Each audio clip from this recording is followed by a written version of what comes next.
Morning, Roughneck community. And it is definitely morning time. It is 8 a.m. And as promised, I was going to stream on Saturday. I do have some stuff this afternoon, so we're doing an early stream today. Life gets busy this time of year. Easter is tomorrow. And I have a lot to get done. I have an event I'm going to next weekend. So I do have to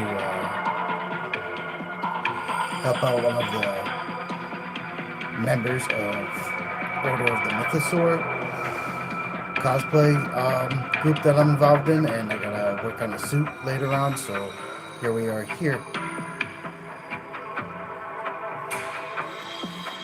We're gonna give it a few minutes and see who pops in. There's coffee.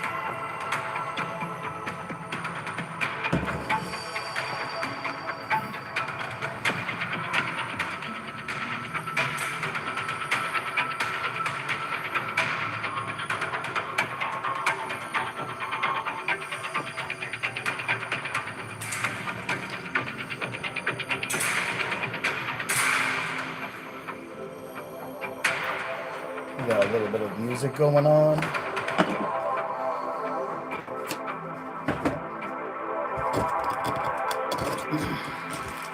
Hardware.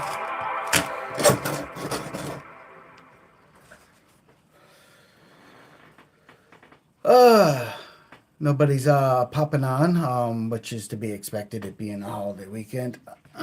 But we will see what's going on today.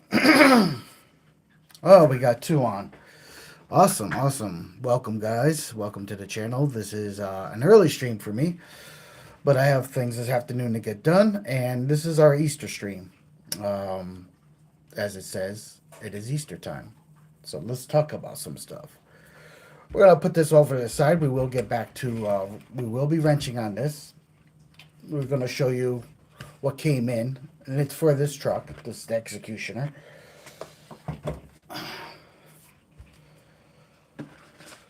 So first up that came in was the new reef shocks that they just came out with. But obviously, two sets. I want to try them out.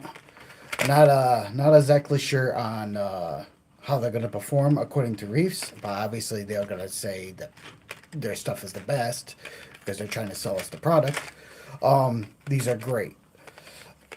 I watched their live stream about when they released these, and I was kind of fascinated. I like new technology, and especially in the RC world. So these are the new reef shocks, and they're 90 mil. They don't come longer than that. I would have preferred 100 mil, but 90 mil will do. And we're going to be using these today at some point. If I have any shock oil, that is, I don't know if I have any shock oil still. Part of the ball game. And as the thumbnail shows, I'm not lying. This came in. Meus. Jeff, good morning, sir. How you doing? Jeff is one of my Rough Riders. We go out as a group, and we tackle different terrains and do everything and anything RC.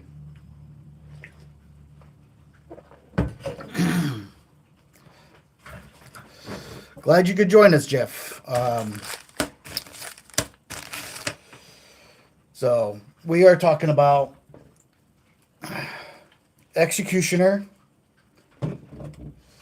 which I don't have a servo yet. I know, but it's $200 for the servo, so I gotta bear with me. I got a lot of things going in and out.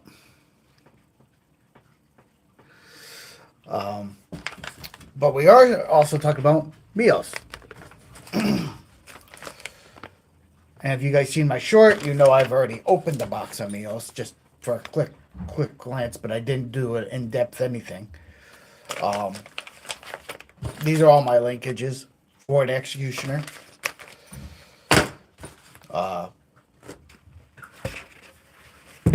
Stuff falling down over there. These are the rims and tires I'm going to be putting on the executioner. One of my other Rough Riders, Chris, he gave me a set of 4 of these, and I'm not sure what foams are in them. I believe he said that, you know, they got some play. They got some play. These are the megalithic tires, and he knows that I really like the megalithic tires from J Concepts. The rims, I believe, are just Amazon specials. Nothing special on there. You can go on Amazon and find rims. But I really like the silver. I think the silver with the blue carbon will look pretty dang good. Pretty dang good, if I don't say so myself.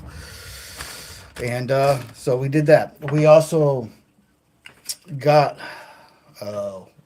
we were having problems with. I actually tried to modify it. We were having problems with the battery tray. So off the camera, I ordered 2 more from ExoCage. And I got these 2 styles. There is a slight difference. This one's just plain. I could use this, but I put this one temporarily. This one seems to work. I can lay the packs I use, which are 1500s.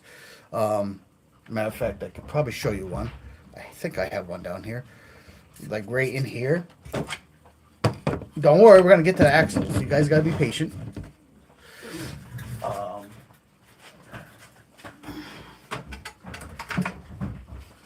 This is what I use for batteries in my crawlers on the trail. Now, I know this is a competition rig, style rig with this awesome, look at this skid. Look at the skid. The skid is awesome. Like, shouldn't get hung up at all. But, so here's the problem I was having. It would stick up too high. I would have to go like this. So I was trying to modify it. It didn't work out too good for these batteries. But this tray, I can just lay obviously set the battery right there. I gotta Velcro it. And then inside this slot, I'm gonna put the receiver. The speed control is built into here, so I'm hoping the receiver will fit in there because I'm gonna use a rugged radio, and that their receivers are pretty big, but I'm hoping I can get it in there. And this will lay like so. It's only slightly above the rails, which is where I wanted it. I am not using any body mounts on this truck. I can't stand body mounts system, and most people would be like, well, use magnets. I don't want to use magnets neither, because if you tumble wumble, I think what I'm going to use to mount the body, and I haven't gotten the body yet, because they're all out of stock. I want to use the J Concepts Anvil body, which is an awesome looking body in my opinion, and it works great for the look of an executioner. I'm running with the executioner theme. You know, an executioner back in the day was a big body guy with a mask over his head and a big axe, and he off with their heads, chop their head off. So the body I can't get until sometime in May, because they're all backordered until then. There's nothing I can do about that, and I don't know what the way the state of the world is when that will be. But when it is, it'll just be a cab, and it's going to be Velcroed. It's going to be industrial Velcroed. Easy on, easy off. I generally don't use Velcro for Velcroing my bodies down, but it's something new I want to try. I know some people have had great luck with it, and some people haven't. On this rig, I don't want posts sticking out of my hood, and I don't want to mess around with magnets. So that'll bring the body pretty dang low pretty much as low as I can get it, which is top of this battery. I might have to raise it up a little bit, but we'll see. I don't have the body here to do that. So, but that's what happened there. And so now we are at this point here. I need a little bit of coffee.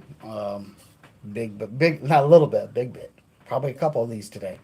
I am fasting today because tomorrow I have to feast all day, so I am not eating any food today, which is going to be a struggle. Running on caffeine.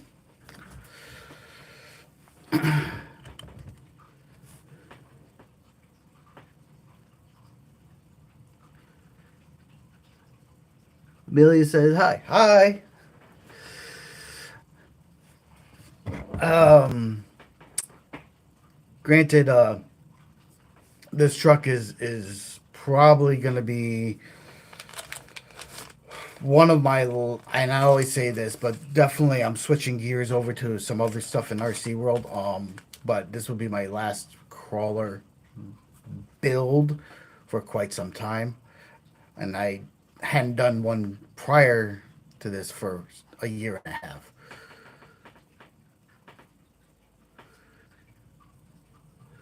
Uh, Jeff, yes. Tomorrow's 420. For all you people that partake, happy 420 for you. It's early 420. Hope you're partaking today. I do not partake. I used to when I was young, but now you can see I'm graying, and I haven't shaved. Like I literally got up, watched some nerdy content on YouTube, drank a cup of coffee, and it's like, okay, let's go do this. Yes, I do celebrate Easter.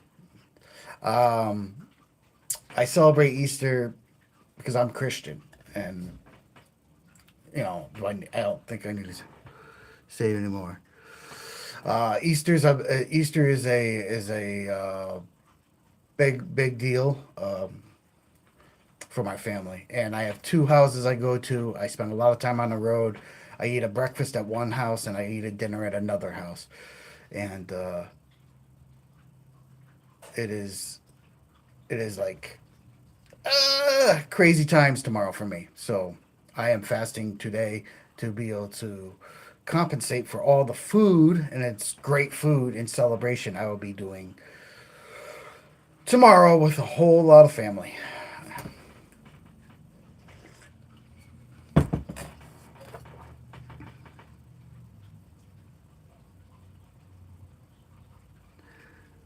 Amelia, well, thank you. Thank you. Happy Easter to you too if you celebrate. With that, we're going to get a little bit of some background music rolling here while I move this over and we take a look at some Meos axles. So, how about a little bit of, I'm not even sure. We're going to, don't know if this will fit the vibe, but that one works.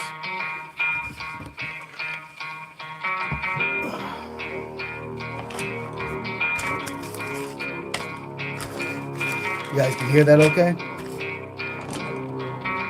I mean, you should be right on top of the speaker.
So as you can see here, we have the axles. Meos. Meos. I think that's how you spell it. Sound it? I don't know. Meos, I think. Anyhow, out of China. I believe they're out of China. They might be out of. Don't quote me on that. I'm never had their product before. We got spare parts bag. Inside that, it looks like we have a couple of servo arms, some hardware, stuff. We got stuff. We'll open that up in a minute.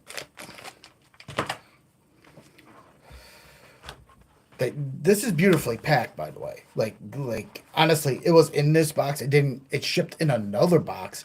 This was wrapped in bubble tape, and like unbelievable packaging. Like form fitted. Like it's too bad they're not going to look like that forever. I mean, they're beautiful looking. I'm going to show you. Let's start with the rear ones. They are portal axle. If you're wondering that, these are Capra design. I mean, yeah, it does look fancy. It really does. Like I was very surprised, and I don't have a scale down here, but as you can see, they got some heft, especially the front ones.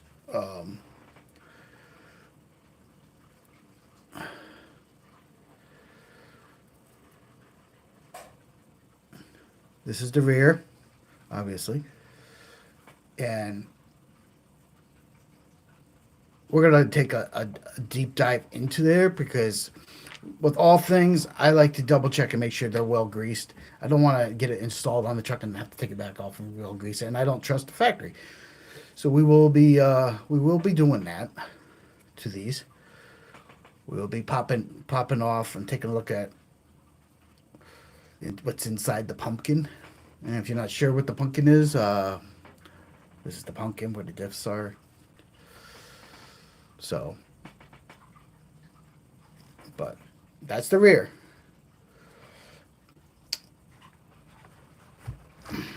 Now, the magic happens in the front.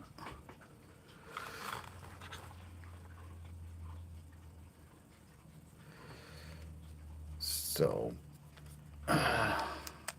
all the weight is here. Like, it is. These are hefty, and you want the front on any crawler to be your heavy point, and you want the weight to be as low as possible. Um,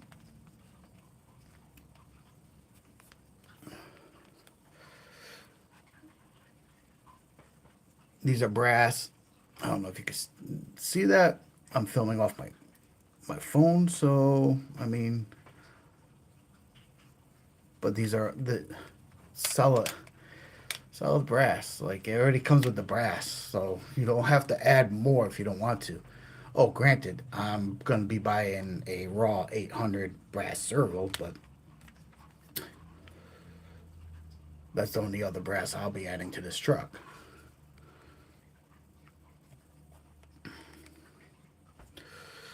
So yeah, it is. It is, Amelia. It's very fancy. It's really, really cool.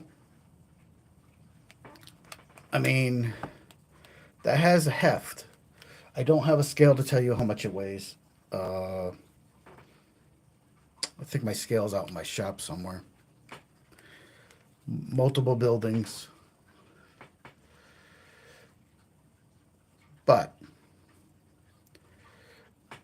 Van, the overall like quality that you know is so far like I'm impressed, and the price was not bad. I got both axles for $169.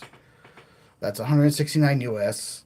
You can convert it to whatever part of the world you're from to get their pricing. But to have two axles for that price, and these are metal with brass, like you can't go wrong.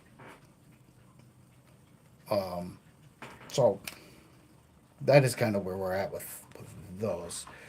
We're going to take a look at what's in the bag before we crack one of these bad boys open, or bad girls if you prefer. So let's give you a little music.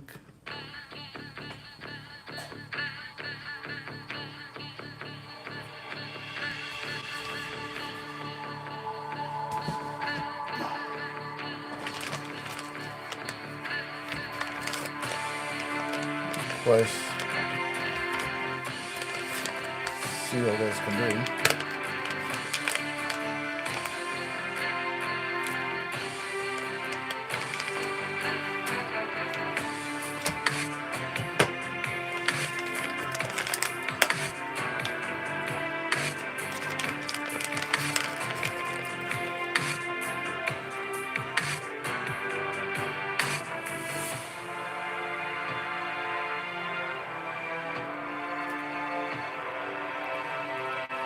You gotta go, Amelia.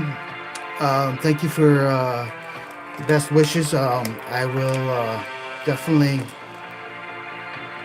try to enjoy my day. You do as well. And I hope to see you on the next live stream. If you haven't, subscribe to the channel. I have a variety of content. So enjoy your day. Happy Easter to you once again. And God bless.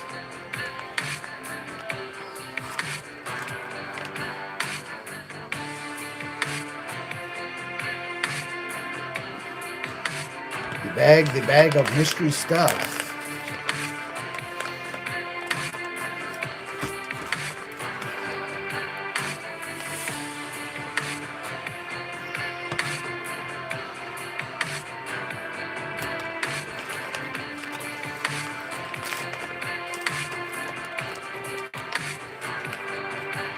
So comes with it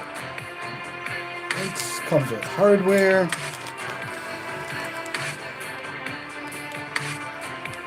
Shims and washers.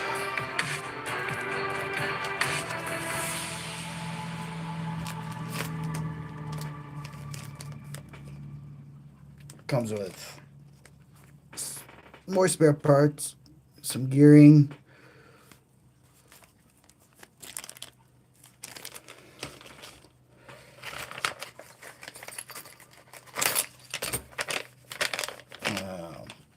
I gotta get a trash can down here. Then, to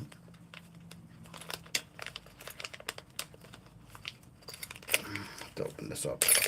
This has a variety of parts. A couple of different mounting options for your servo. This, of course, is for on top of the axle, which we are not doing.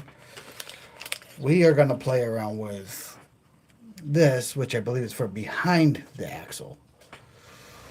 And that's where I want the weight when I get my servo.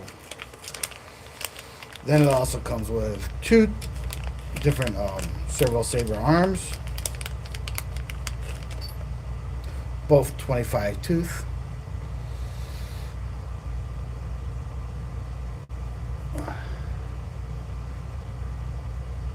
Depending on what you want around.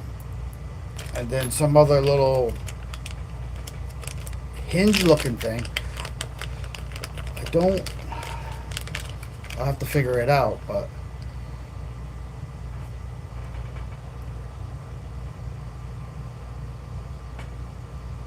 so the Meos, I'm so impressed with them for the money and the quality that seems to be here, that I would buy another set of axles for another one of my trucks. I have a truck that needs axles. So that is how impressed I am with their stuff. So so far. Now this little box here, it's here's my rear skid. It's gonna go on the rear axle. I don't need that. My drive shafts are in here. My other parts of my drive shaft. So I'm running Vanquish drive shafts.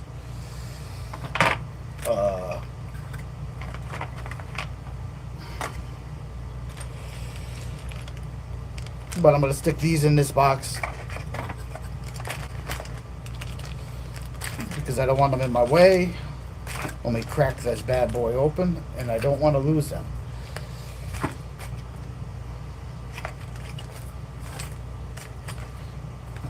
And we'll get back to mounting those up in a little bit, because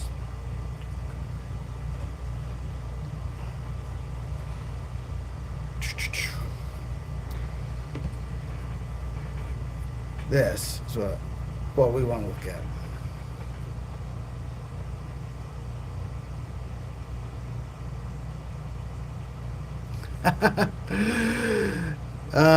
Sure, Jeff. Jeff says, no problem. Miles, fix your crawler, buddy. You're gonna miss all the crawls, and the season is short enough. You know.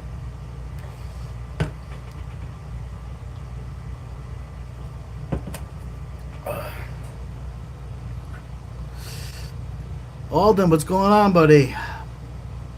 What am I building? I'm building the Executioner. Check out that skid. This is the transmission I put in here was a $30. It comes off of Amazon. It's a clone of the OD3 transmission from Deluxe Fabs. But Deluxe Fabs want $150, $200 for their transmission. I'm running a clone. Go try it out. I have a Deluxe Fab transmission in my 18-wheeler that I custom built, and you know, it's a great transmission. I want to see how this does, because this is a budget-friendly build. And your boy here, he's not made out of money, and I have a lot of things coming out of me very, very soon as far as expenses. So I'm trying to put the money where it needs to be, mostly the steering servo. But the axles obviously were a little too investment, but I'm trying to keep this build very inexpensive. The rails here were another expense. They were like $79, which ain't bad for the frame rails, and they're carbon. The skid was like $20, $24. You can check all that on his website. The tray was like $12. It's the Meus linkages for this are also on Exocage's website. They range in price, but they're like probably 20 a piece, 24, something like that. So overall, I'm trying to build this truck under $500. The most expensive, the motor I had, but it's a Fusion 2-in-1, and you can buy them for around $70 off Amazon or any other RC available website.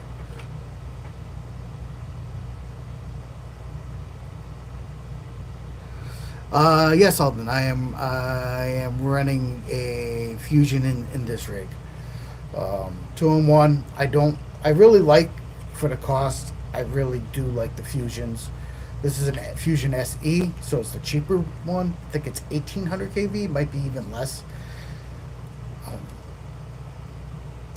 Yep, it says right on it. I don't have my glasses, but it says 18. It is the 1800 kV one. So, and it's what I had. I had it sitting on the shelf, so might as well go into this. This truck here is not being, I'm not building it to be a water rig or a mud rig. though on the trails you do have some of that. Um, so the Meos axles, which came in, they're really good for $169. They came with brass. They came in a nice thing. It was for both axles. Like like the quality is really really good, and overall, yes, they are portals. I do like portals. Some people don't. On this build, especially, uh, trying to match what Exo Cage roughly did with his. He designed this rig. He runs Meos because the turn radius on them are really really good. He has a million videos up on there. So I'm the only difference is I'm running Vanquish drive shafts. I don't think he does that, and I'm running a 1500 battery, and I figured out how to get it in. So I showed you that earlier. You guys can rewind the video. Um, Wrong one. And excuse my I should have my glasses, but I don't, and therefore my eyesight is not the greatest. My eyesight is not the greatest anyhow. I go to an eye specialist, and that's all the information I'm going to give you on that. But that means there's something really bad going on with my eyes.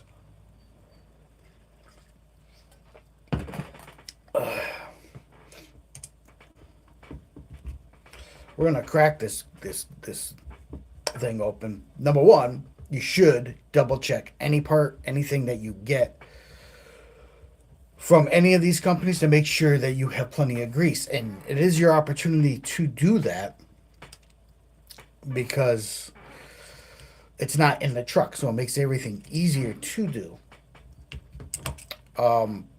If you're wondering my grease of choice, I have to get it anyhow.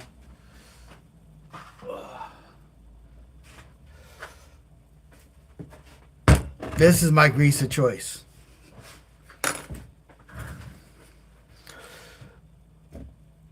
My good buddy Alden. He's in the chat. He's the one who told me about this stuff. And this is the same tube I bought when he told me about it. And a tube will last you a long time. This is the best grease for your RCs. You'll never have something lock up or freeze up if you do a lot of water running and mud running. I swear by this stuff. Thank you, my friend. I appreciate it.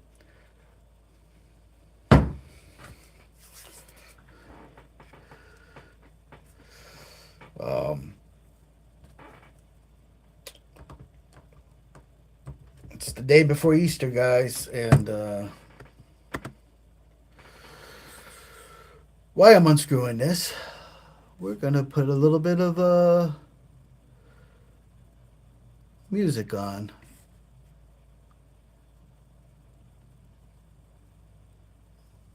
How about that?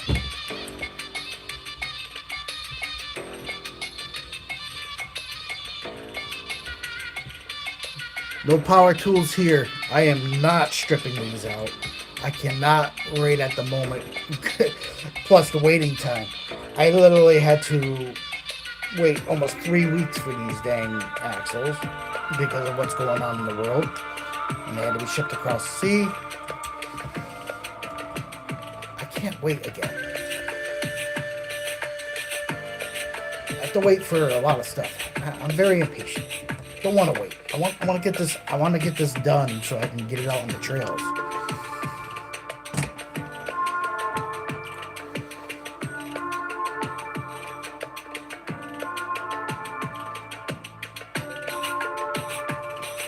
Well, they put. I don't think I have to add any grease to this thing. This is all steel. The gears are steel. They generously moved her up.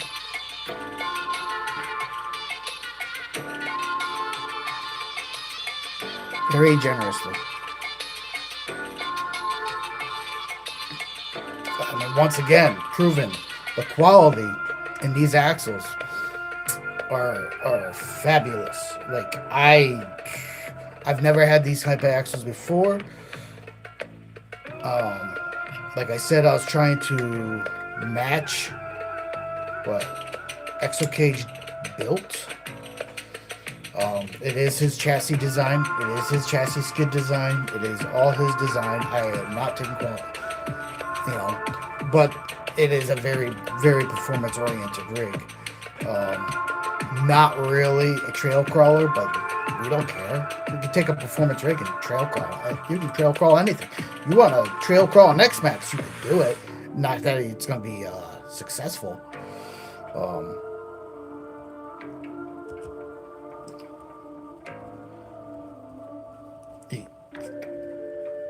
awesome.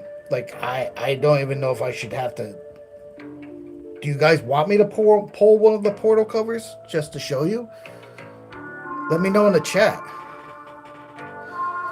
And once again, Miles, if you're watching, dude, get your rig ready. Like, come on, man. We've been out on the trails already twice. We're going May 4th, all day, out on the trails. We are, come on, dude, man.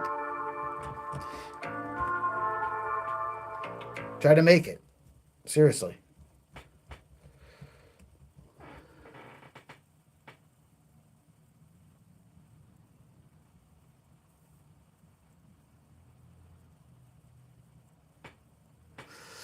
Yeah, I know you do, Alden. Then normally I probably would. Um, maybe you actually know. Is it okay to mix the two greases? Does it matter?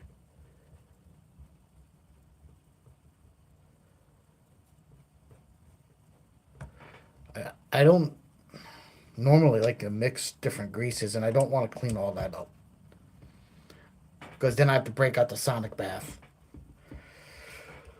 and I don't want to do all that.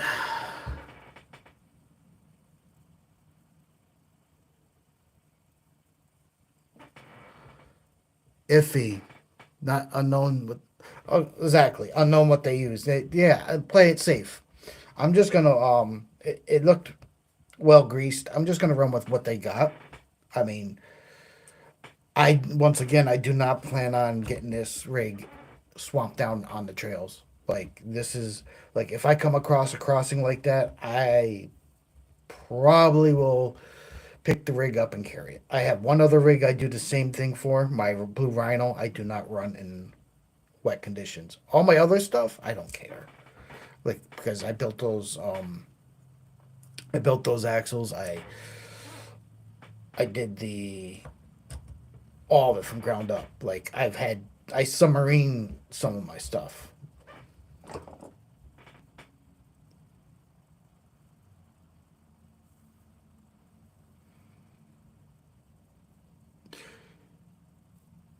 Yeah, thanks Alden for the info. Yeah, silicone based and petroleum based. Yeah, it makes sense. That really does make sense. I'm not gonna mix it. I'm just gonna run them. Um, but you do like my recommendation for anyone that orders any of these axles. So, I mean, double check. We're all human, no matter what part of the world you are, and people do make mistakes. People do tend to sometimes things slip through the cracks and don't put oil and stuff. And then if you run it, you're gonna be upset with yourself that you didn't take the extra few minutes just to double check them.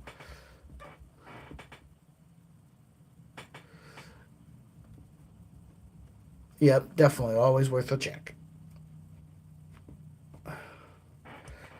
Um, like I know these shocks, and these were expensive. This is another, they're not cheap.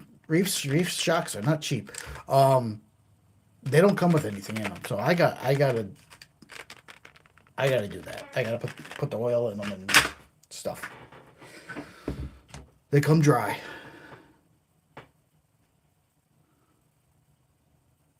Okay, yeah, I'll definitely pull the portal covers. We'll take a look.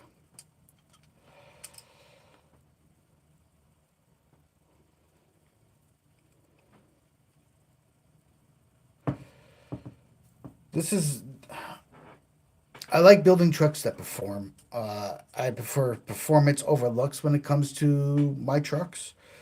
Some people prefer the scale look. Some people like to have them both. I will always choose performance over top of what the truck looks like.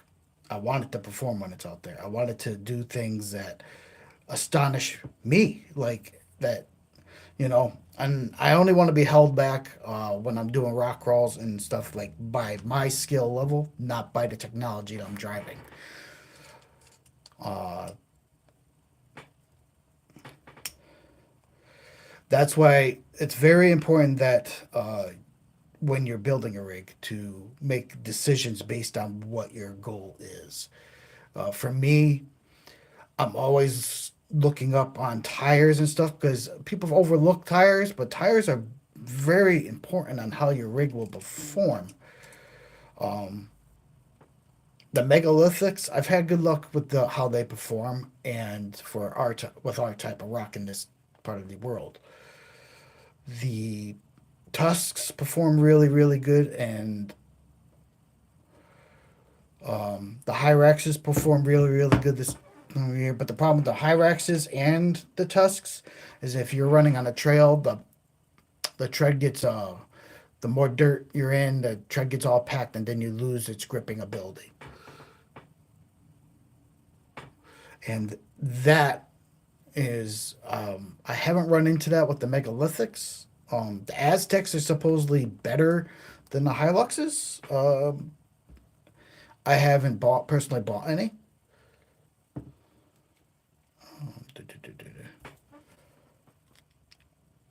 Oh no no no no no! Don't mess up. All right. Well, there's not a lot of grease inside there. There's a little in the portals. They are all steel geared. Mm.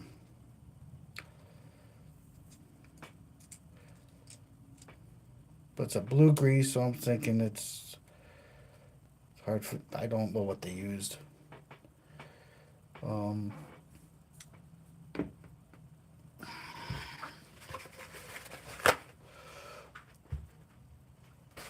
I don't know what they used. So, but they are steel gears all the way through.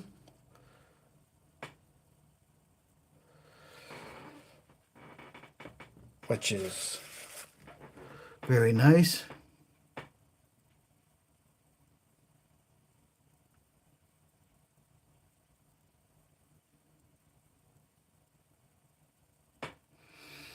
Yeah, you do need wheel speed to clean those out.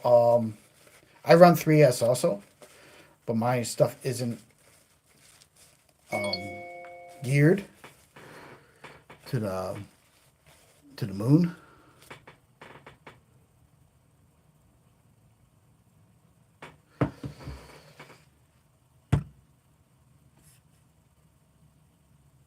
Blue is typically waterproof. Yeah, I'm gonna actually see if I have some blue.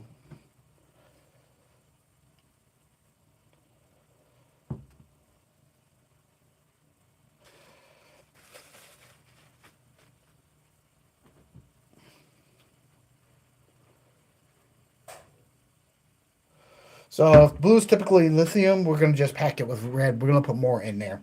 I'm I'm seeing that it's very very not as thick as I would like it, and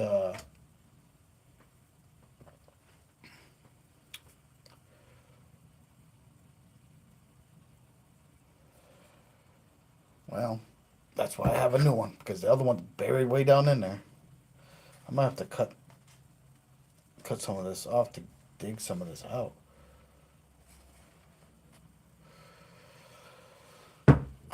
I should be wearing gloves, but I'm not.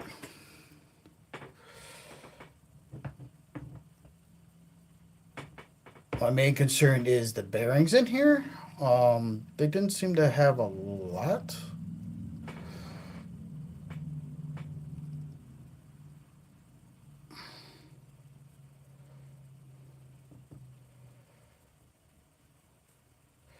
Just want to put a little bit more in there than what they had. Of course,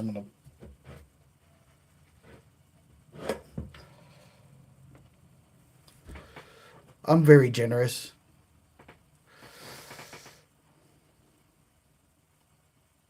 It can't hurt to be generous. I just want to make sure there's some on this gear so when it spins around, it coats everything else. Put some on the bearing.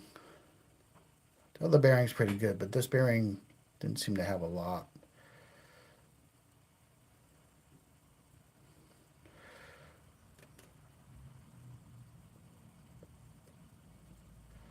And I typically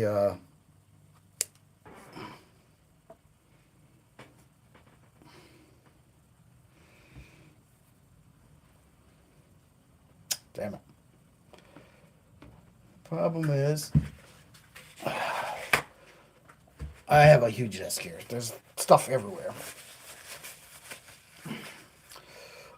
Granted, I moved one of the computers from here over to run the 3D printing circuit over there, but we haven't really set that up yet.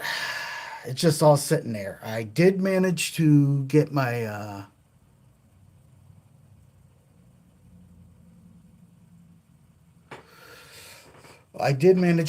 get the cover for the new printer. That came in yesterday, and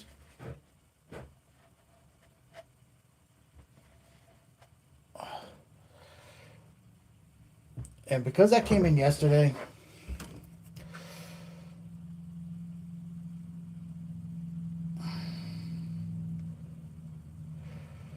I haven't had a chance to get that set up, and I haven't downloaded the program, and I haven't read the book, and I haven't done any of that stuff. It's tough when you have multiple things you're doing, and there's only so many hours in a day. Now, granted, I could have done that yesterday, but I didn't. I don't rightfully remember what I did yesterday. Yesterday was kind of a lazy day for me as far as I took some measurements for the drift track. That's what I did yesterday. And it's 480 square feet that I need to build the drift track on. I could use cinder blocks, which originally was my first idea, but then doing the math, like I could just buy pressure treated lumber, build a platform um, for the drift track, and make sure it's completely level.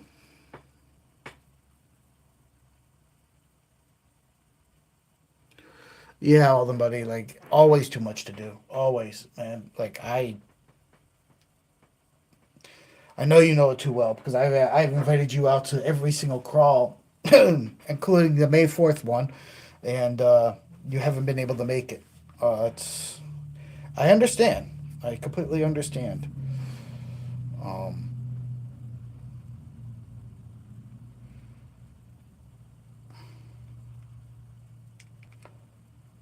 if I can get this to set in right,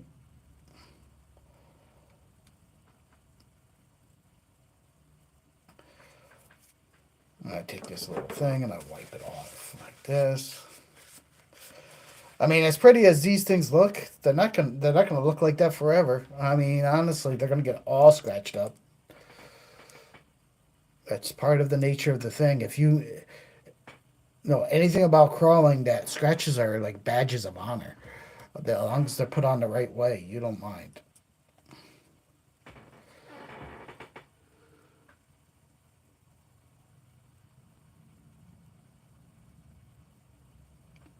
Yeah, you should come out May 4th. Pack snacks or lunch or whatever you need to pack.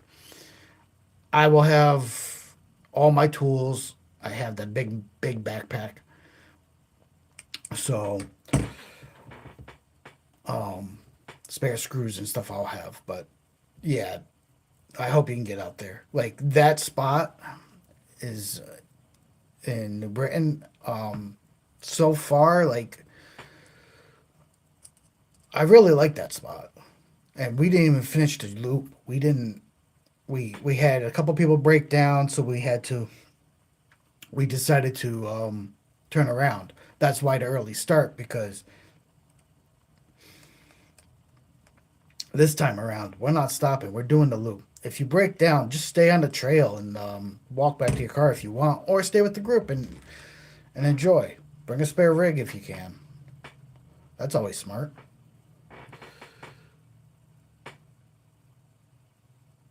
Yeah, going to Ragged Mountain again.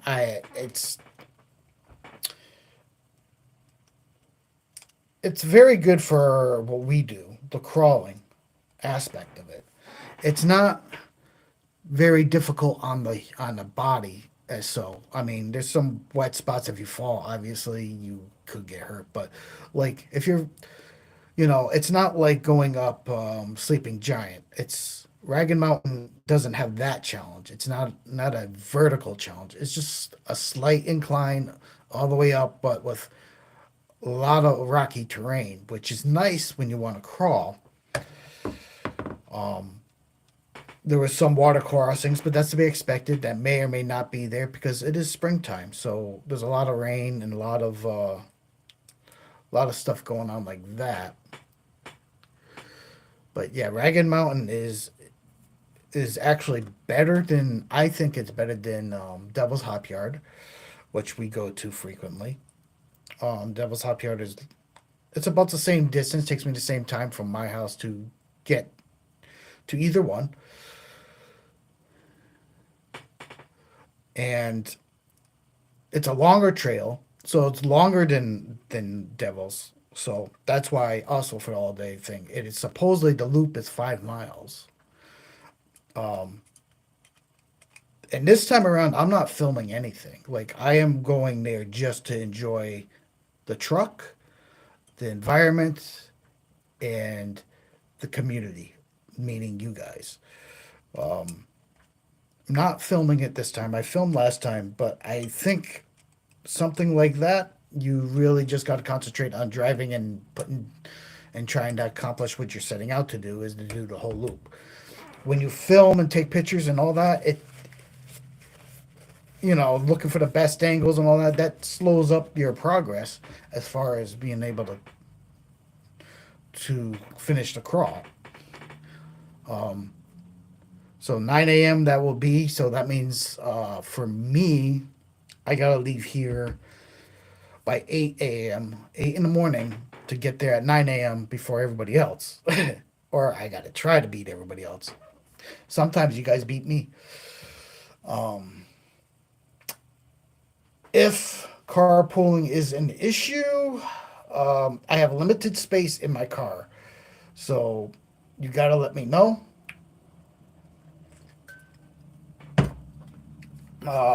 Ahead of time because I only could take so many people in that little black egg. Plus gear. There's only so much I can fit inside that car. I could take the truck, but then can't fit a whole lot of people in that neither. And I'm trying not to use the truck like that. Well, we got one side all greased. Now we're going to the other side. Because obviously, and then I might pop that center cover off and pack the heck out of it just because. Because at this point, we might as well. The My truck doesn't only sits two. My back where the two seats are, I have my some of my truck parts, mainly the panels that need to be welded in inside the cab. And then the bumper obviously is in my shop waiting to be installed. And yeah, I drove the truck the other day because I had to go do a bunch of work at work with it, and it was good. It stalls out, but I think that's because of the exhaust leak. Might be throwing the O2 sensor off, which stalls when I press on the brake. I have to kind of feather the brake as I come to a stop, which isn't exactly.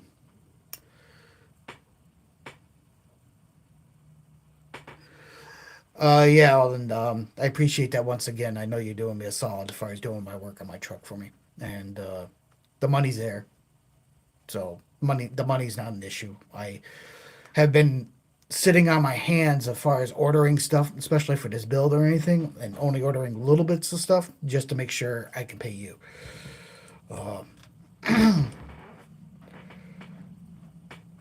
Like, because that I actually enjoy driving the truck more than my car. Uh, Mainly because of my eyes at night. Like with my car, all the lights come in. With the truck, I'm up higher. It has tinted windows. The lights don't bother me as much. So obviously tomorrow, because I'm out all day, I am taking the truck, driving all over the dang place.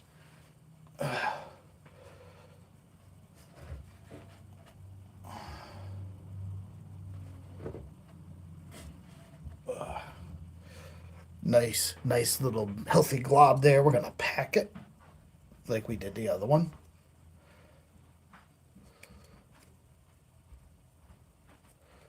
The Yeah. The other thing is, I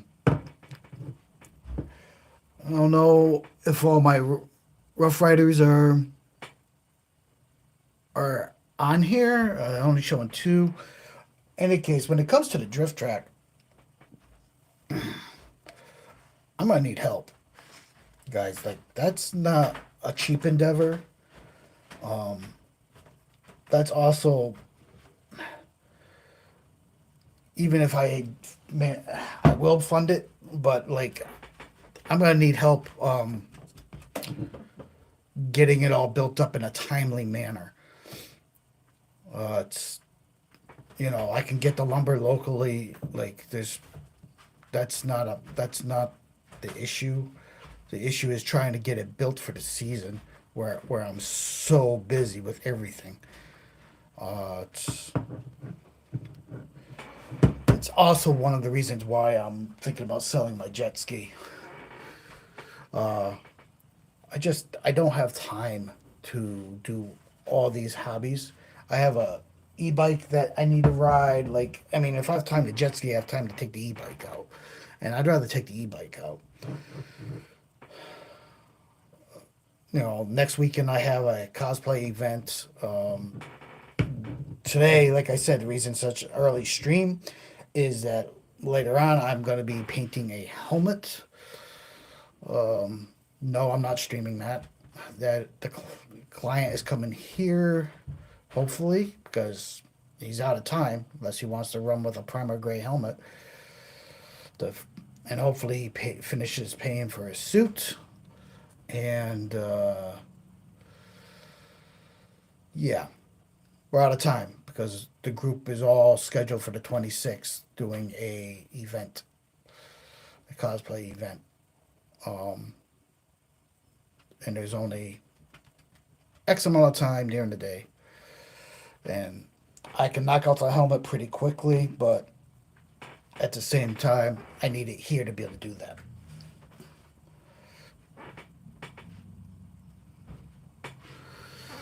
So,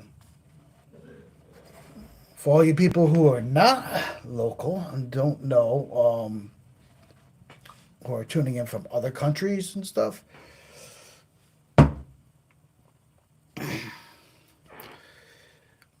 you guys probably already have drift tracks available to you. There's Here in the U.S. there are drift tracks, but in the state I live in, there is none. Not a single one. Not a single place has opened up a drift track. I have solutions for that. I have places that we're gonna go set up a portable drift track until we get the drift track built here. But that is one of the problems is that I can't tune my drift car.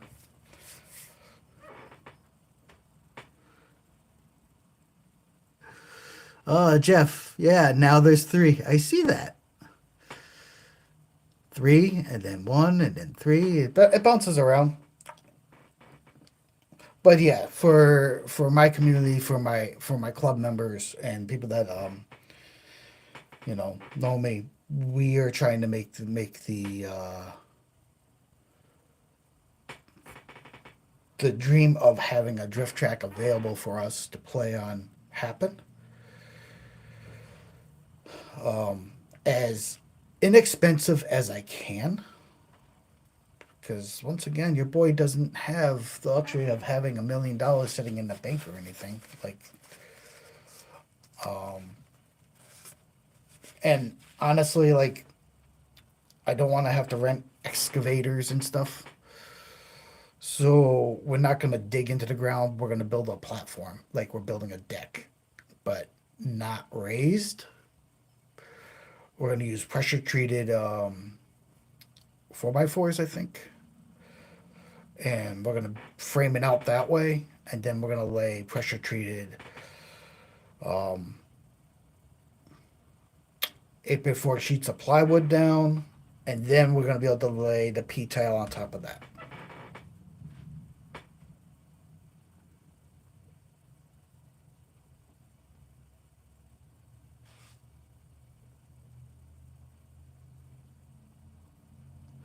Oh, thank you, Alden. Yeah, I appreciate it, man.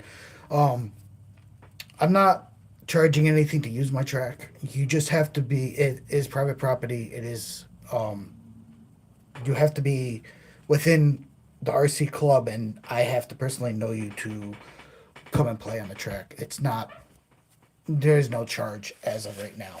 If we do something like a comp, if we do a competition using the drift track, then there will be a fee. But here's how that works, because I can't play if I'm running a comp, and it would be probably like $20 for the comp. 10 of it will go to maintenance of the track and me holding the event, and 10 of it will go into a prize bucket that the winner will take home, a cash prize. And I think that's very fair if we were to do comps. But just to come and play, there is no charge.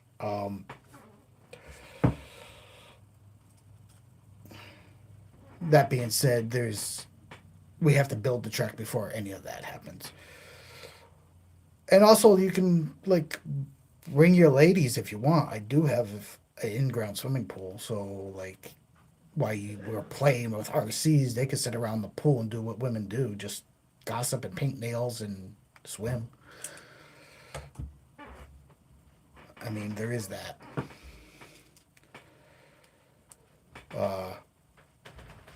But funding for it,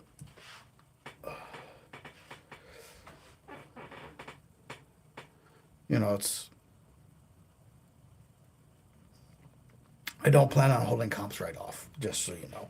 It's maybe a couple times a year we'll do something like that. Number one, to offset the cost of me building such a thing. 480 square feet is what I figured out. It might be a little bit bigger than that, but that's what I measured out. I think that's big enough to set up a decent track. And the nice thing is, unlike setting up a track in the parks and doing it that way, which we will be doing, Salmon River. So it's kind of like a bring what you want play day. That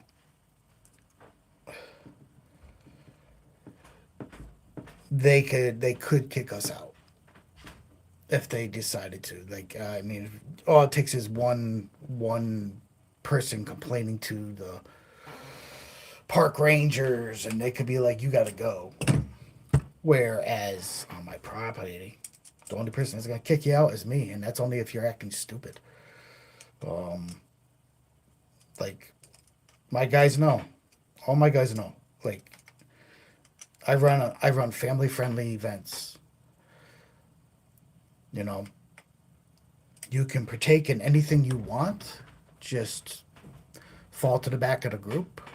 We are 420 friendly. Just fall to the back of the group so the children don't see you. Use common sense is basically it. You know, a lot of them have children. Children are welcome to on the crawls. Children are welcome to try to drift. Um, you know what? Now that I did all that, now I'm gonna take this back off and fill that up. Should have done it in the first place, huh? But I might as well.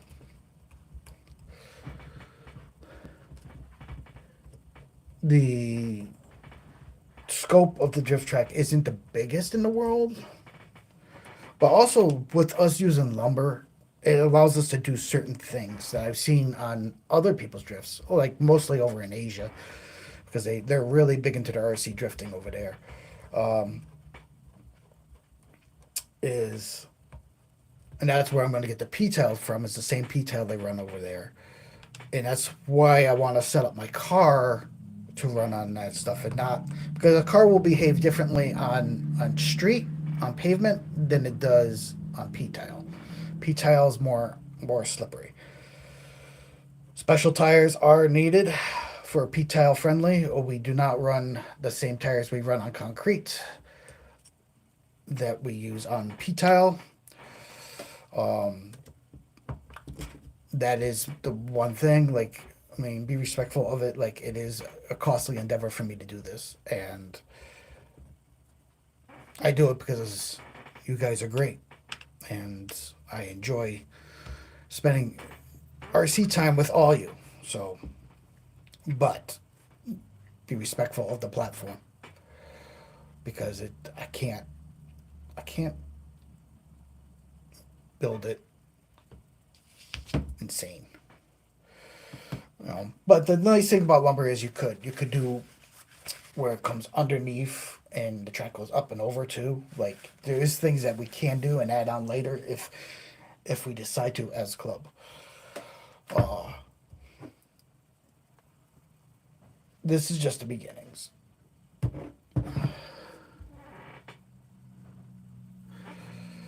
Now I'm putting a little extra in here. I mean, this is well greased and well oiled, but I'm actually going to put it right in here.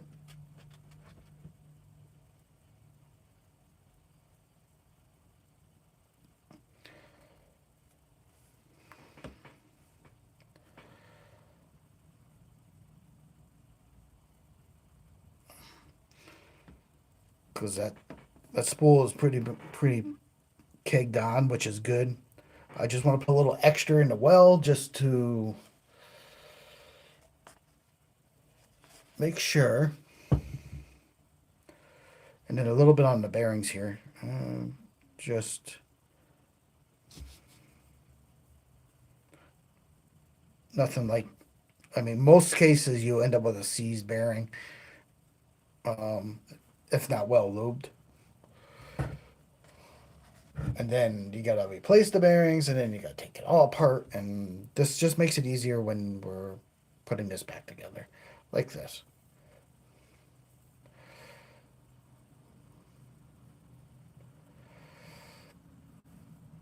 You know, it's a healthy amount. Healthy amounts are good. Healthy amount of everything is good.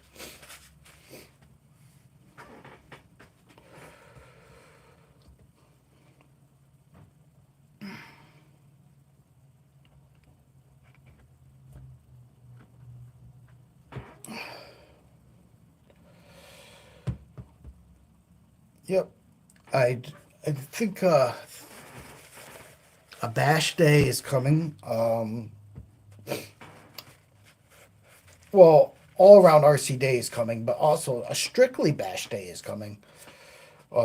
Falcon Field is where us local guys like to bash. For anybody tuning in from another state or something, Falcon Field is a BMX track, and we will be doing a bash day. Not sure when that's gonna fall. I'm trying to wait until things dry out a little bit because Falcon Field has a tendency to be very wet. Um, and with our bashers, yeah, this is just not, you know. So I'll be setting up a bash day, and I'm not sure when that's gonna fall. Probably sometime midsummer. for any of the Rough Riders out there watching.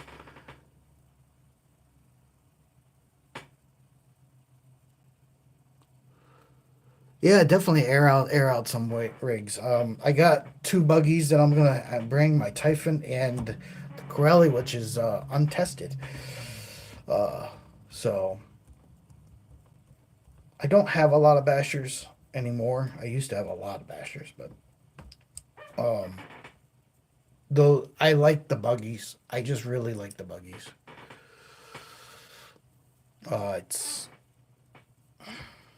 They fly nice.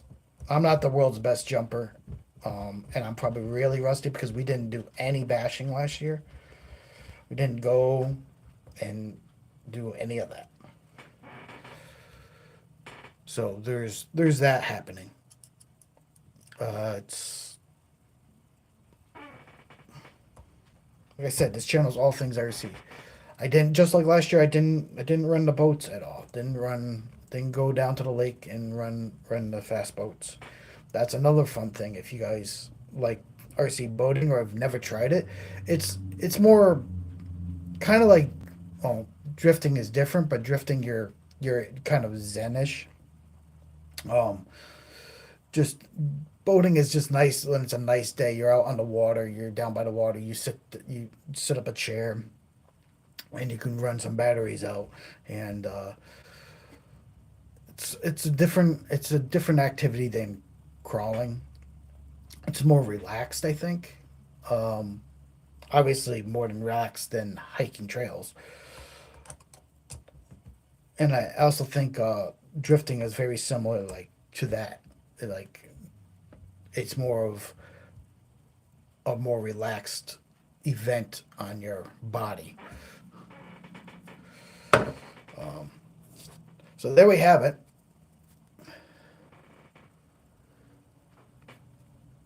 I just give her a spin, make sure everything's spinning, which it is.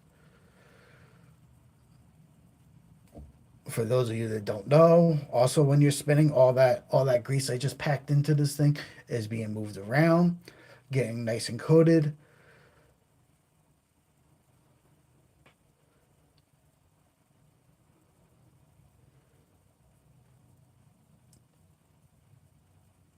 And there you go. That is one axle. That's the rear. Quite. I like a lot. A little bit of a music break for a couple minutes. Let me see what we got. We will pick something.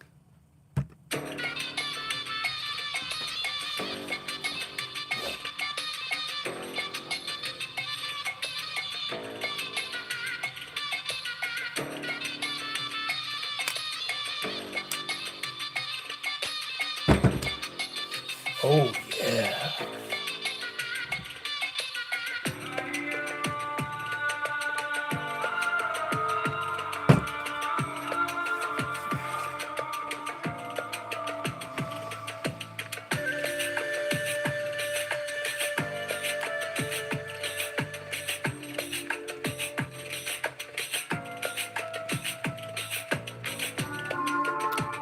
And in case you're just joining, this is the front axle from Meus. It comes with brass, so it has quite some weight already. Um, the quality of Meus has blown me away for what the price is. Now, once again, prices on everything RC are going through the roof. I don't care what part of the world you are in, due to what's going on in the world. I try to stay away from the politics and stuff, but everything is increasing. So if you're gonna buy stuff, I suggest you buy sooner than later. It's just my suggestion. Maybe you're lucky enough to live in a country that you don't have to import RC stuff, but unfortunately here in the US it's all being our hobby is being dang. I don't even know what to say, but it's getting really expensive, real quick. Every week, prices on everything is going up. Everything that we so, and that includes our hobby, which was already extremely expensive. So, if you're going to order meals, I suggest you do it. At the time I ordered it, it was before all the tariffs and stuff took place, and it was already on a boat on its way here when all that took place. So, for me, the two axles were $169. What they are now, I don't know. And that's just the world we live in right now. That's also another reason why to go to swap meets. Guys, seriously, like there's nothing wrong with secondhand stuff. If you know how to wrench on one of these things, then yeah, go to a swap meet. You can haggle your pricing all you want. You could get good deals at swap meet. And it is the season. There's RC swap meets popping off all the time. All the time.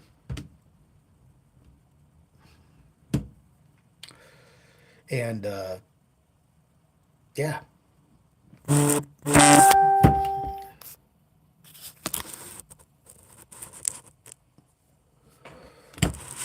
Uh, Sorry about that. I gotta readjust some stuff. Somebody text me and the vibration knocked the phone all over the place. Ugh. So, yep. Go to a swap meet, get your deals. Buy tires used, buy axles used, buy all sorts of parts used while you can. Stock up on things, maybe get a couple rigs for fairly cheap. Yeah, yeah, Alden, that was a text message. Um, Once again, I stream off on my phone because I don't have the setup. I don't have the extra $1,500 to buy everything to be streaming, and I do not get any income coming from YouTube. I don't get paid to do this. This is just a fun thing I do, and honestly, like I don't have the subscriber base to get money from YouTube. You know, the numbers and the sheer watch time, and they made it really, really hard to. And even when you do all that, there's so many hands into that you really don't make any money. So why monetize? Unless you have a couple 100,000 subscribers, it's you're not going to make anything.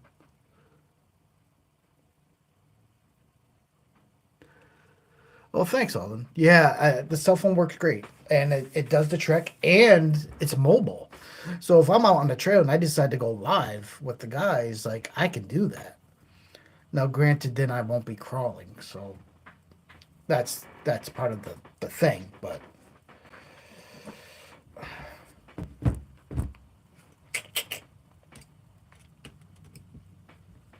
and I don't even have the greatest cell phone. My cell phone isn't the best, but it works. The music is not coming off the cell phone. The music is coming off a laptop that the cell phone's leaning against. Hence why I can pop up different songs that I have downloaded that are YouTube friendly. Because if I pop up something that YouTube will give me all sorts of flags if it's something else. So it's hard to find YouTube friendly music. But when I know a couple musicians, so we might be making our own music soon for the channel.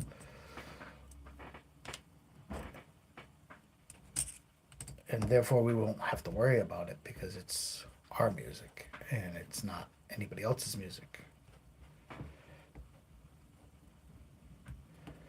One of our guys from the club, He's a musician, so I mean, I dabble. I play a little bit on guitar, but I'm not no musician.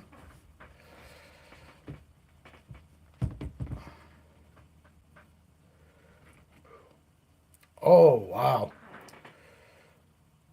wow. They were once again. This is why you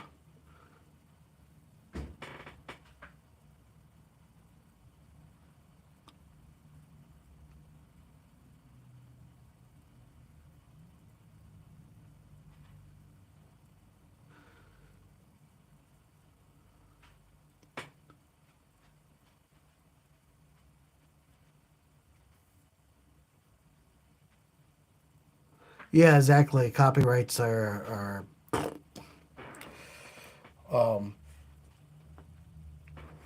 check it. This is why we take these apart. They put a very healthy amount in the front end here. A very healthy amount. I am not gonna add anything more. That is so lubed up and so wet and wild. That's what she said. That it's ready to go. Like, but you just don't know. Like the factories. I mean, they. I want to give, especially like the quality of this is. I'm sure they go through quality control. I'm sure they double check everything, but things happen. You know, people do make mistakes, and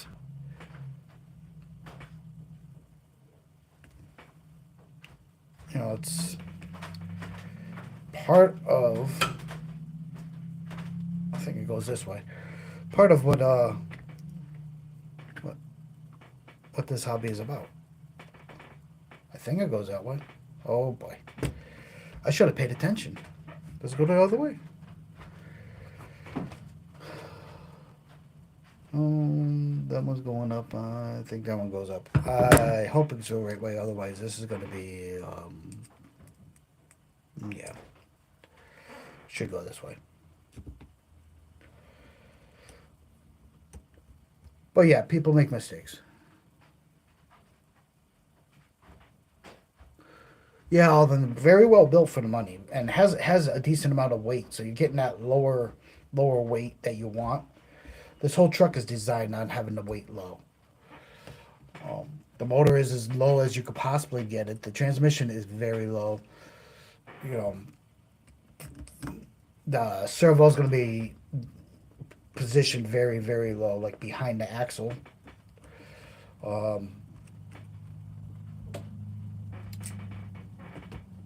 and so forth. It's definitely a good thing.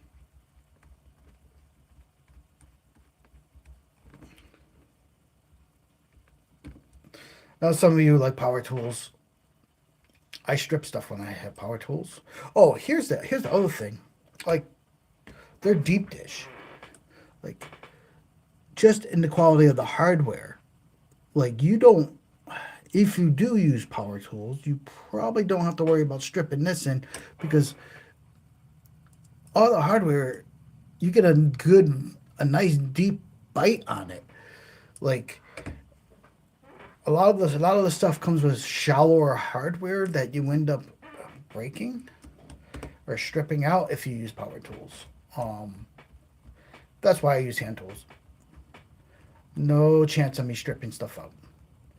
Now you can go and slowly snug bring stuff down and then finish off with hand tools with a power tool. You know, power tool to bring it down and then slowly. But you know, hand tools work for me. Do what you think is best. Try not to break anything or strip anything when you're in the middle of a build, especially if you're on live, because then you get a lot of people calling you names. And that's the other part of YouTube. You got to have some thick skin because they do come out of the woodwork. All the crazies.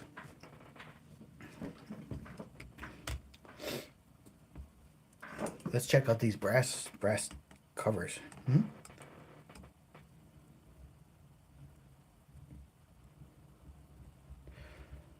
Do, do, do, do, do, do, do, do.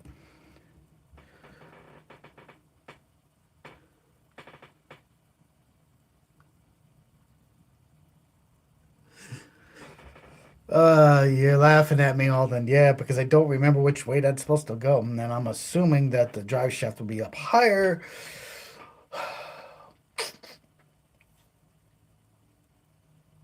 Because that would make perfect sense. But eh, old age, guys, old age. I am graying. I am graying. Hence the beard. I don't know if you can see in there, but it's actually a lot of white now. A lot of white. I gotta shave before tomorrow. Tomorrow's holiday. I gotta go to family. I gotta look presentable. Um, I'm a little rough around the edges today.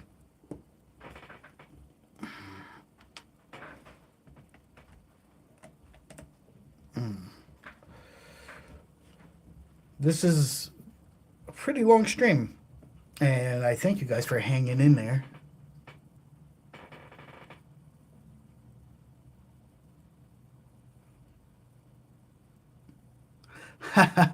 Oh, then you're right. As soon as I put it in there, if things don't line up, I'm gonna be like, uh oh,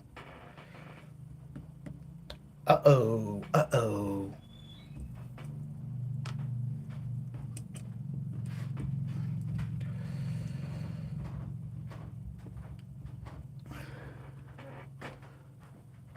Baja.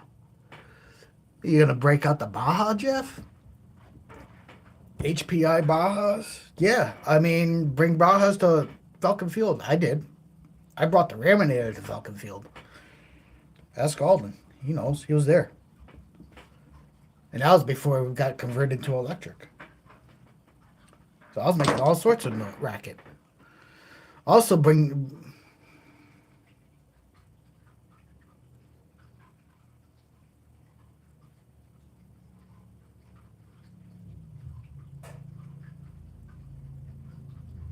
Yeah, definitely bring the Bajas, guys. Like, seriously, we are going to do a bashing day. It. We didn't do one last year. I'm trying to grow our community. I'm trying to incorporate some of the other aspects of the hobby that all of us enjoy. A lot of us, like you guys, me, we're not just strictly crawlers. We do it all. And to just do one thing, I don't get me wrong. I love trail crawling. I love crawling, very much so. But I want to be able to do it all, especially as a club. I don't want to be like, no, we don't do that. No, yeah, we do that. How in the world does this come apart?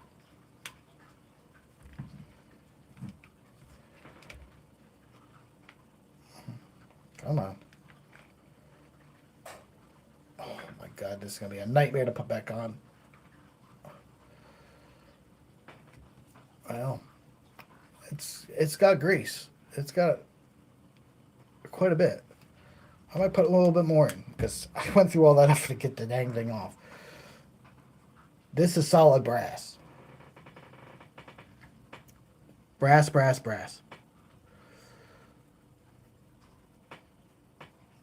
Solid.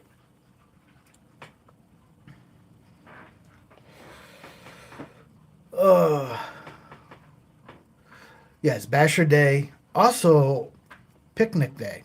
Um, for you guys that don't know, it is in the plans that we will have bashers, crawlers, drifters, fast stuff.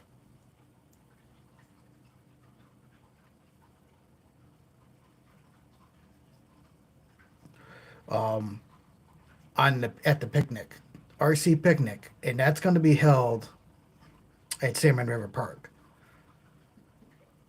So we gotta wait till the river gets low enough that we have the rocks for the crawling guys. We're gonna set up. We're gonna take over the gazebo, and we're gonna set up a drift track in it. We're gonna move all the picnic tables out. That's where the drift track is gonna go. Then we're gonna either bring food. Each person brings something, with coolers, so we don't have to cook, or we're gonna bring a grill.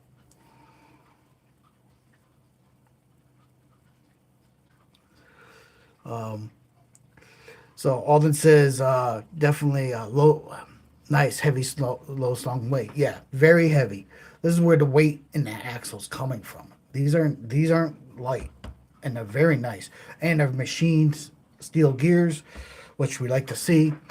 And also, yeah, hopefully the river is low like it was last year. Right now it's high because of all the rain, all the stuff, and I actually haven't gone over there. Maybe I'll take a trip to there today. We'll see if I can sneak away. But the river when it gets low has lots of rocks, and we can set up like follow the leader.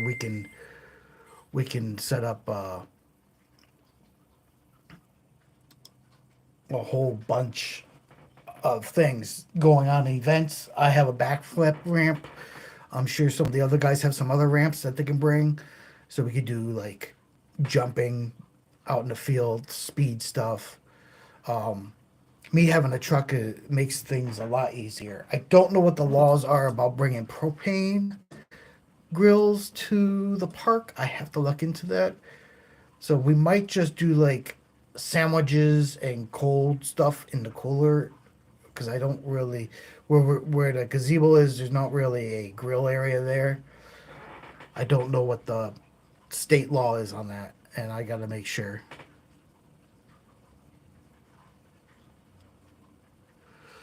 Yeah, brother. Yeah, bring the plastic ramps too. Like we have the truck, so we can bring a lot of stuff.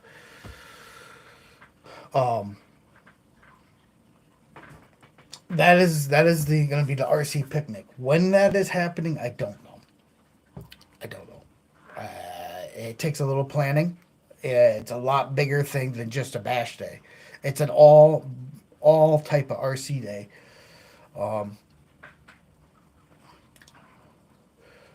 But it will be nice. There's people that can't go on trail hikes because they have health problems. That it will be a nice little thing that they can come and play.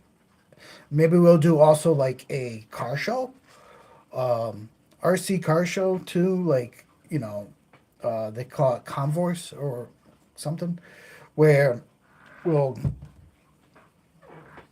we'll like be able to check out everybody's rig.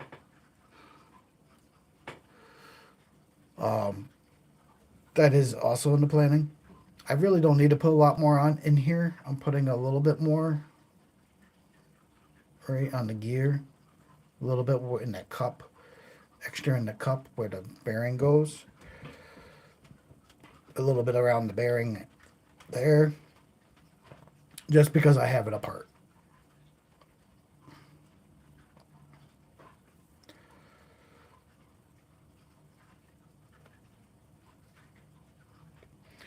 And so for those of you that aren't in RC Club, that aren't familiar with what I do,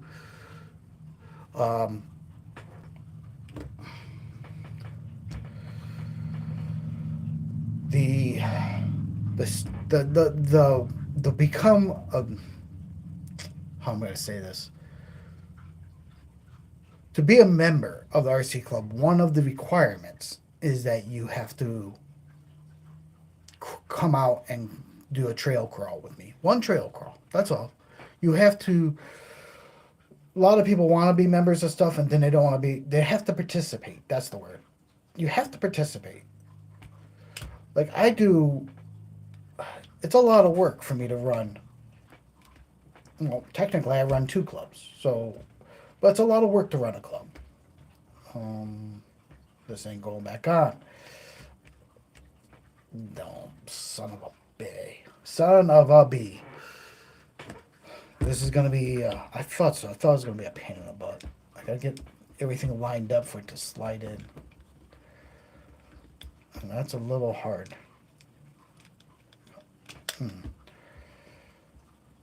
Oh, son of a b. Always something. Man. Well, any case, the RC Club is just one aspect. YouTube has been around forever.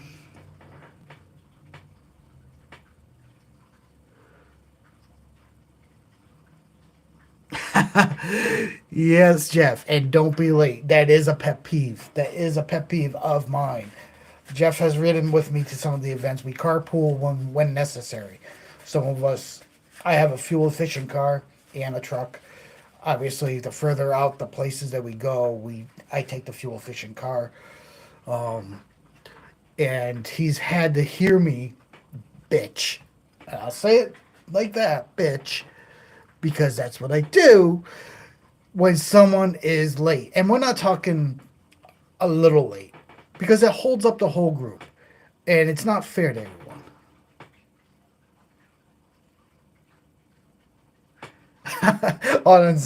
Oh man, my last name is like, yeah, but my friend, you generally ride with me or I ride with you, so all then like it, we arrive at the same time. The I'm talking like ridiculously amount of late. Like you're sitting at the trail entrance, everybody's there, but you are waiting for one person, and that one person is going to be an hour and a half late. Like hadn't even left their house. Like late, like yeah, exactly, Jeff. An hour and a half is ridiculous. I have a window. I allow people a half hour either way. I allow you a half hour early, a half hour late is fine. When you're ridiculous amount of weight and late and there's even a bigger problem with this. Yeah, exactly. You're not that late. Um, it it drives me nuts because now I'm sitting there and guys are like, "Oh, we're gonna go hit the trail. We're gonna hit the trail." I'm like, "We're still waiting for someone. We're still waiting for someone." Like you're holding up a group, and sometimes there's 20 of us. Sometimes there's 20 people with us. It not doesn't happen often. Most times it's not that big of a group, but like all those people are waiting for one person, and it's not fair. It's just not fair to them. They all got up extra early. They all put the effort in to get there. They they all communicated to me. They all communicated that they were going to be late, or if they're running behind, or how far out they are. And I'm big on communication. You all have access to my number. You all can message me. It it's let me know, and don't tell me an hour and a half late. Don't tell me you're just getting out of bed. Like I spend I let you guys know 2 weeks in advance of when the event is happening. You know what time to be there. Like like a half hour I can understand. Some of you have a long drive and traffic can mess things up. I get it. Like but if you're going to be late, let me know and don't do an hour and a half. That's crazy to me. It's just like, would you be an hour and a half late to your job? Would you be an hour and a half late to your wedding? Like, or your child's birth? Like, come on. Don't be late to a community event because it messes everything up for everybody else. And a lot of these people have babysitters. Like they have to get babysitters lined up. If we're going in for like to an event and we're going to crawl and we're going to be out all day, the hour and a half is going to drastically change things for some of the people that actually had to line up babysitters for their kids. So be respectful that way and just be on time. It's not that hard. Now that I ranted like forever on that one subject, and you guys are like, oh my God, this guy does not shut the hell up. Like, back to this problem. Man, I ain't taking this other side off, dude. Like, I can't. Getting this lined up. High quality, but damn, damn, getting this lined up is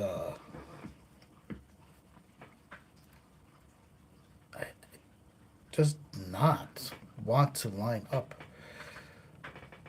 I, I mean, it was hard to get off. Maybe I have to press it. No, oh, my gear mesh seems to be gear mesh is lined up. So why? It's just this top one. So that's the top one. Just the top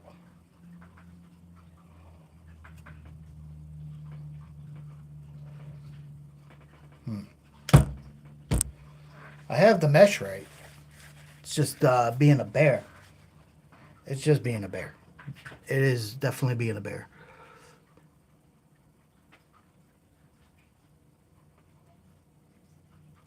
Yeah, exactly, Alden. That's where it is tight because the bottom of it seems to be in. The top doesn't want to seem to push in. I'm actually thinking about maybe putting the bearing in first and then sliding it. Son of a whore. And it could be just slightly tilted, not perfect. I think that's the key. I think yeah, because you see the bearing's now stuck there. It was on here.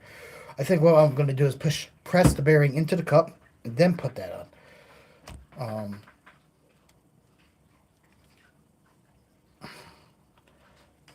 There we go.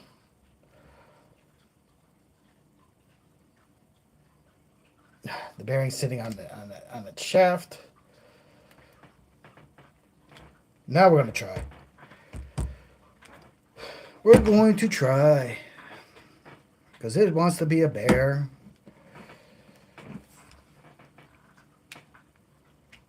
And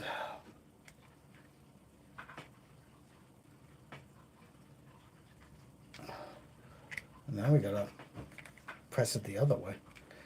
Let's make sure that gear mesh is lined up. Because we don't want to damage this. I don't want to pay tariffs again.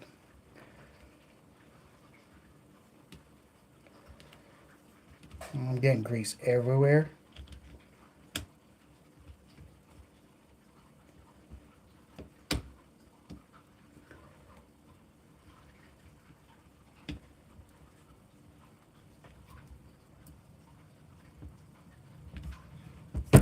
Everywhere.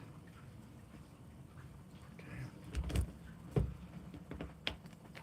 Holy cow. That's just a tight fit.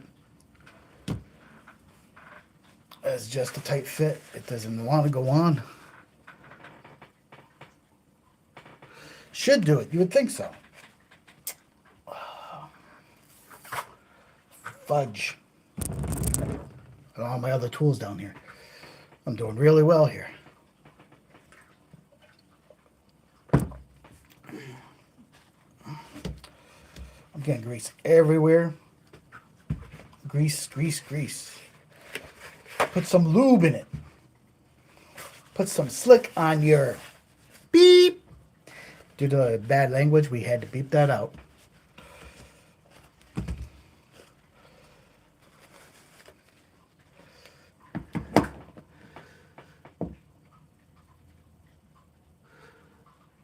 Yeah, the outer, it's being stubborn. I don't.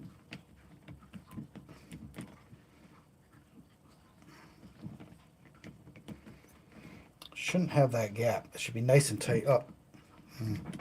Get it back out. Yeah, there's a pin there. Maybe I put too much grease. And the grease is getting in the way if it's that tight of a clearance. Would that make any sense? I mean, I guess. I mean, if we're talking tens of thousands of clearance, a little bit of grease will throw something off. I know that because I machine a part that's like insanely small that you can't measure it with the human eye. But if it's a little bit out of tolerance, it's no good.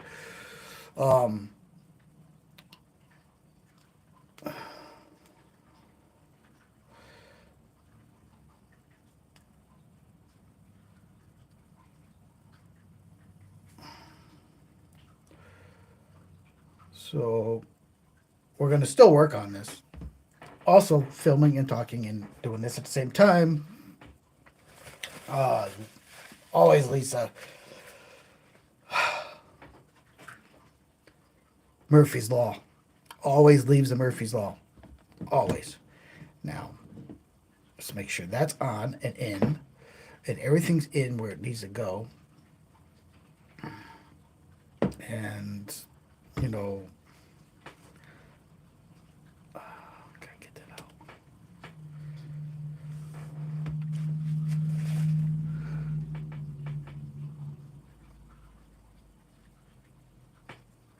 Yeah, hydrolock, and the tolerances. I don't know what the tolerances are on this, but this is so well made that I could see it being like some ridiculous tolerance like that.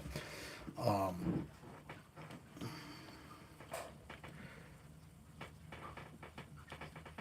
now that's lined up. The bottom isn't the problem. The top is. Aha! Did you hear it? It popped in. It said, "Psh, we gotta have some celebration time now. Celebrate good times. Come on." Here we go. Let's see.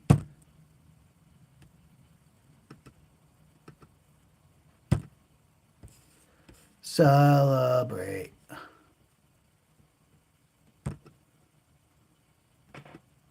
What is going on with this?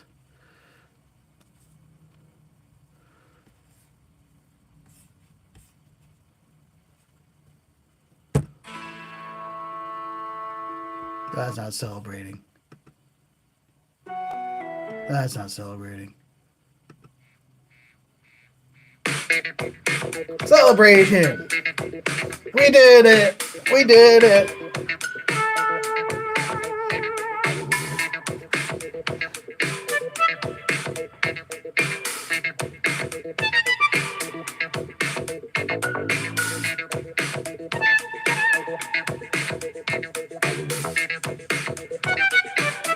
Yeah, hey Shane, yeah, I'm working on RC car. I'm working on Meos, axles for my executioner.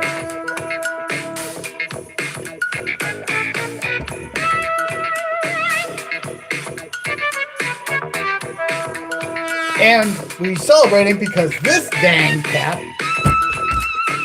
just got closed because the bearing was not lining up the thing, and it was just being a pain in the butt because we put more grease in. So you can go back and watch all that. But here's some celebration music. So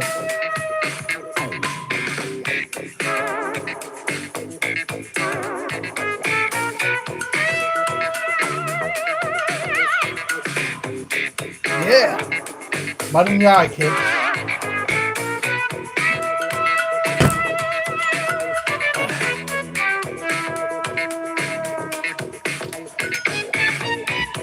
And Alden's laughing because I am silly.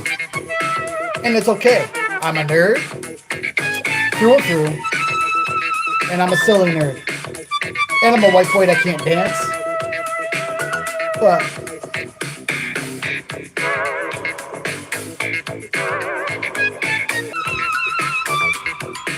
and we're streaming for very long today because this project has not made headway yet.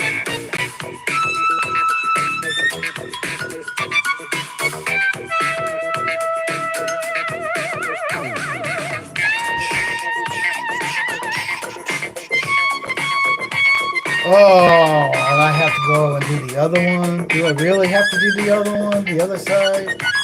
Oh my gosh, man. Doing the other side is not.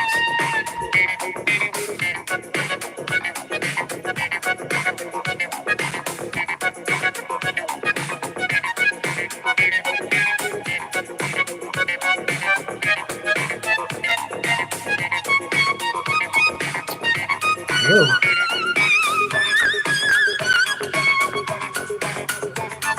Shame. What's that blue thing around the side? Your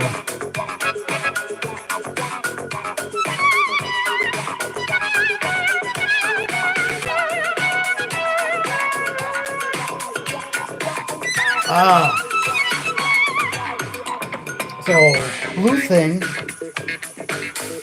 And this These the blue thing is stickers.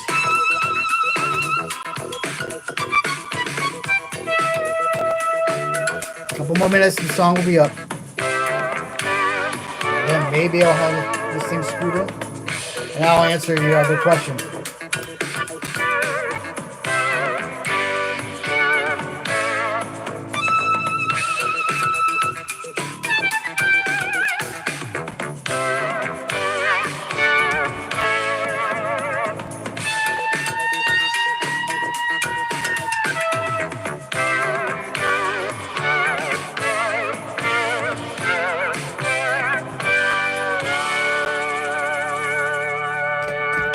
Whoop whoop. Oh, he's talking about the carbon. Yeah, the rails are blue carbon. The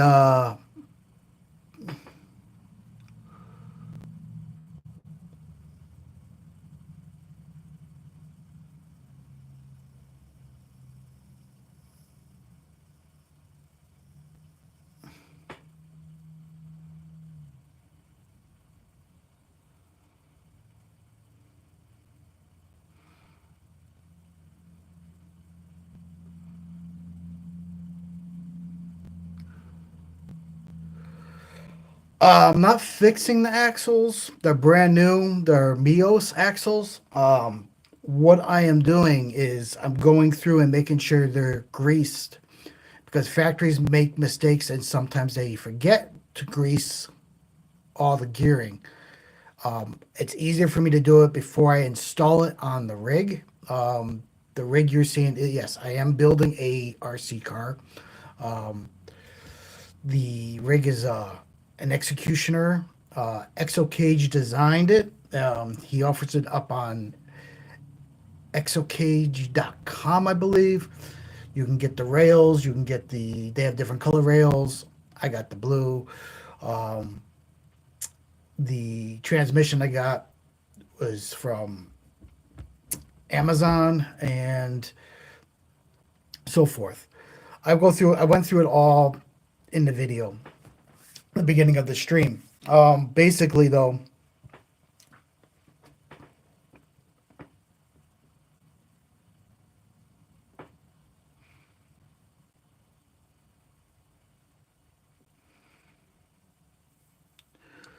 your Bluetooth not read a whole truck is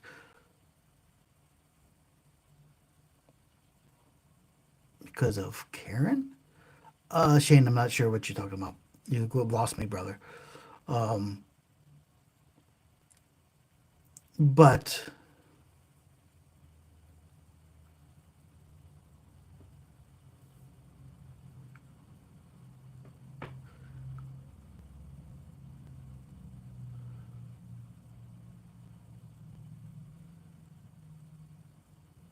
his axle broke in half. You gotta buy new axle housing. You don't if the gears are good.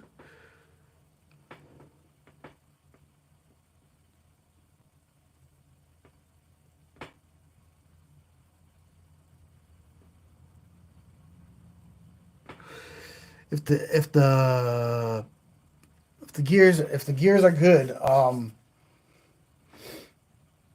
then you just buy new housing if it's an RC, and then you put the gears back in. Um, I do not have a tutorial on how to do that, but I'm sure there's millions of RC guys out there that do. It is not hard. You just the easiest way is when you pull it apart, take lots of pictures, maybe video it on your phone, and then put it back together the opposite way. That's the easiest way to help you there if it's an RC. If it's a full size real vehicle, it's out of my wheelhouse.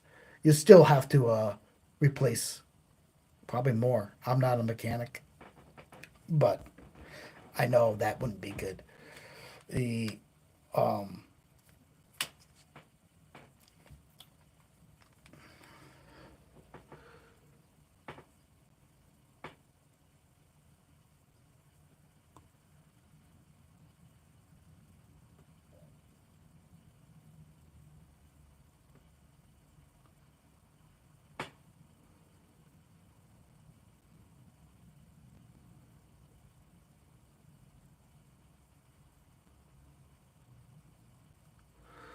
You're not buying no app store?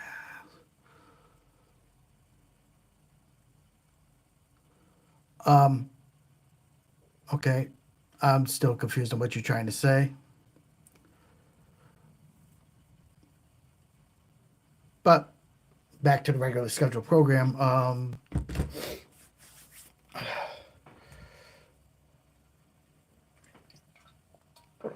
Let's say you had to buy an app. Um,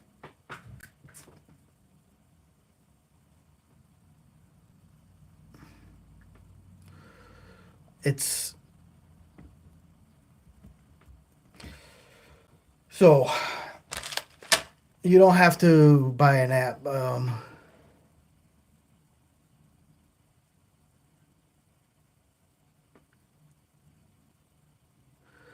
You're really not making sense, brother Shane. Like, seriously, you're saying is the Dollar Tree 1800, 300 horsepower?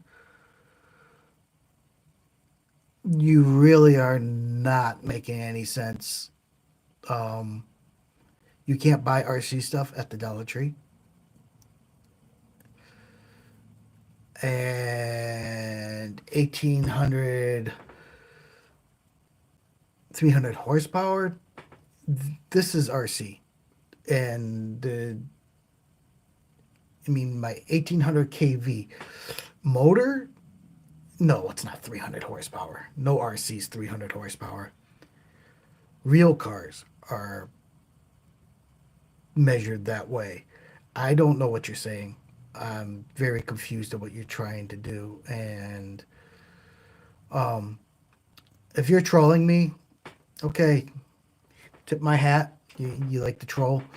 If you don't know the English language and it's translating wrong, then uh, I can't help you there.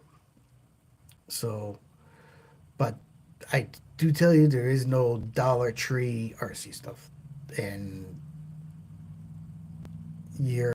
what you're saying is not making any sense. And I'm gonna go back to working on what I'm working on. Uh, Try to word it in a way that I can understand it, or I don't know what else to tell you, man. You can enjoy the video or whatnot.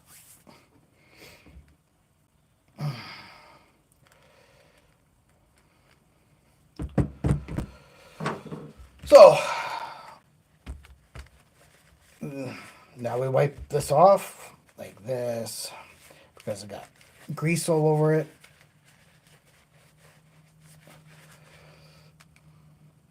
And we make sure everything spins, everything works.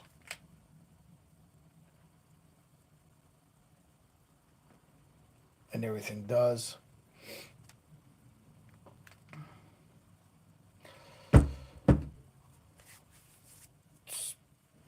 Perfectly.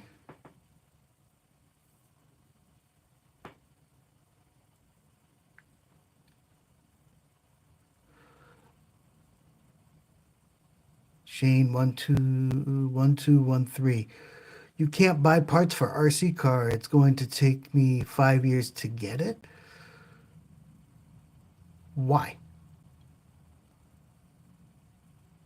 Uh, okay, Shane.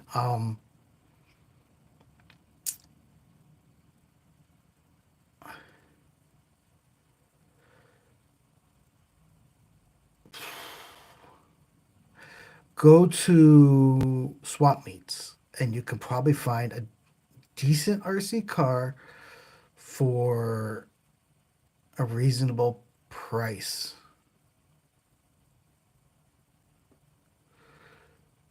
Shane, I don't want you to say anything. You don't have to say anything, brother. Like I'm just saying, like if you can't buy the parts for an RC car, uh, yeah, it's a very expensive hobby, and I understand that. And I don't know how old you are, so and you don't have to disclose any of that. I don't want to know, but buying buying parts for the RC car is part of the hobby. You're gonna break stuff. You're gonna replace stuff. The If it's an RC axle that you broke,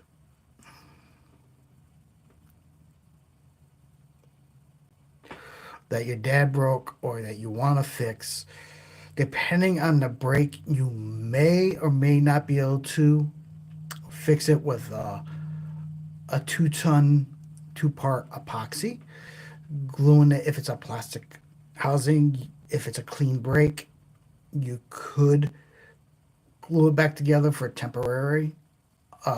That would be my only suggestion. As far as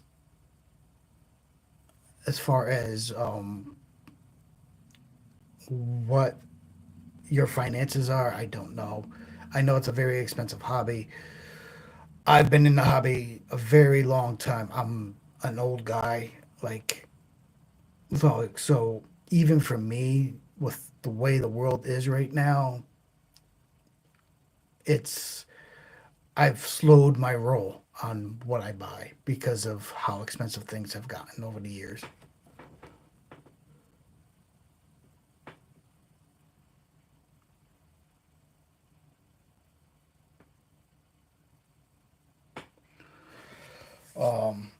Let me bring you over here. Let me see what you said. Backpackers for damaged. My grandma took it. It is my grandma take the parts away from me. The load truck.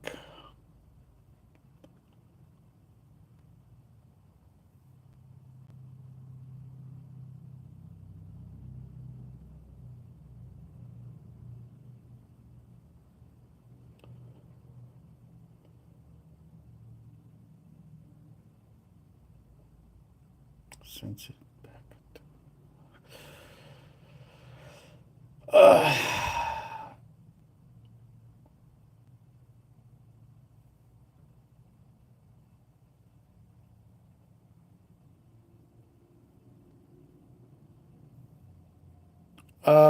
How about it with the credit card? Your grandmother took it.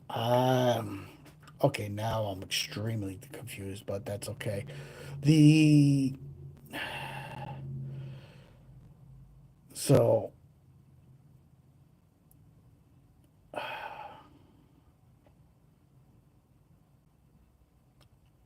oh, all then yeah, that's a question I can't answer because Shane's question I cannot answer. I don't have a solution for him except for gluing stuff back together, and I'm not exactly sure what he's talking about. So I'm sorry. I'm sorry, Shane. I'm not much help. I'm trying to figure it out for you, but I really don't know what you. It's too many things for me to try to figure out. I am using Meos links for this. There's several different ones for this build, and of course they're made in China. Made in China, it says right there. Meos. Here's one link kit. They're shorter in the front, longer in the back, just based on how this truck is set up. Um, these ones have a slight bend, and then the rear ones are longer.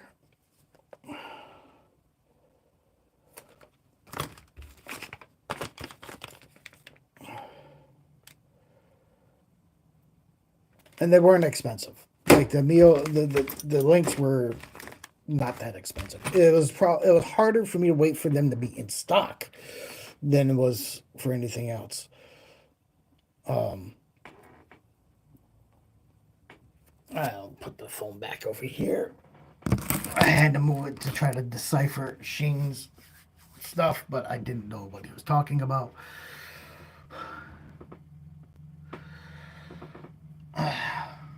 He confused me. My brain is like.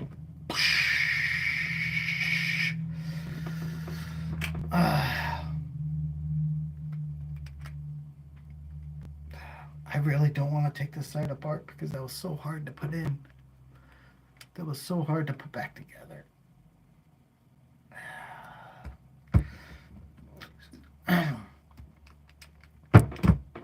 But more hardware. And I don't think I need to because obviously, like, well, maybe I should. I really don't want to do this. This is not a good thing.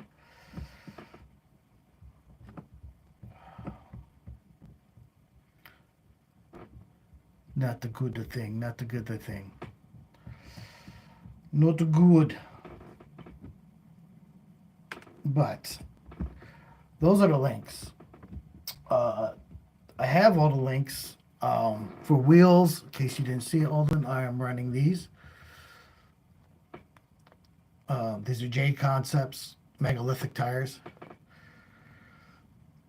Amazon rims.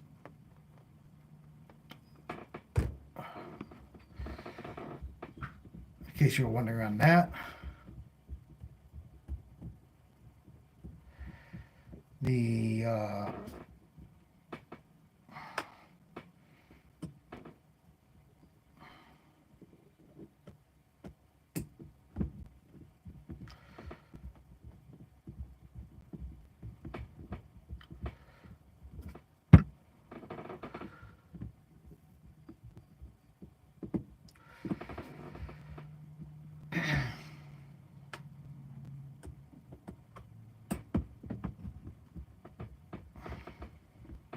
I have everything but my servo.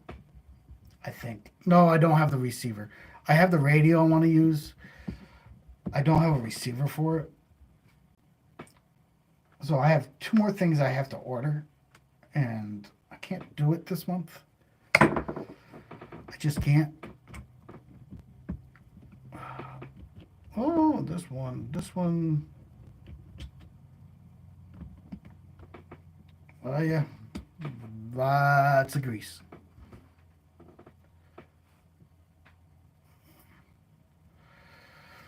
The servo, I am going balls to the wall type craziness with the servo. The servo is a couple bills. I want, and I know it's way overkill, but I'm gonna put a brass servo, the raw 800 LP, low profile, because you have to run a low profile servo in this. So raw 800 low LP brass servo is what I'm going to be getting for this. The problem right now is it's $200, and I'm not ordering it. Well, I may order it, but I don't plan on ordering it this month. I have, like I said, I have a lot of things going on that costs, and I might order it the beginning of next month for my birthday. My birthday, guys, if you didn't know, is next month. Getting even older. Yay me. Some people say, "Well, you survived this long." Yeah, survived is the word of it. I don't really want to get any older. Um, things things happen when you get older. Your body starts giving out. You start falling apart, and you still got to really, really, really put in effort to do the things you love to stay healthy. It's no longer as easy as it once was. And I've been feeling it this year with a lot of things medically that I have to deal with.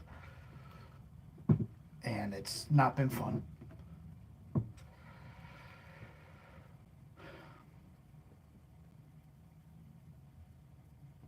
It has not been fun.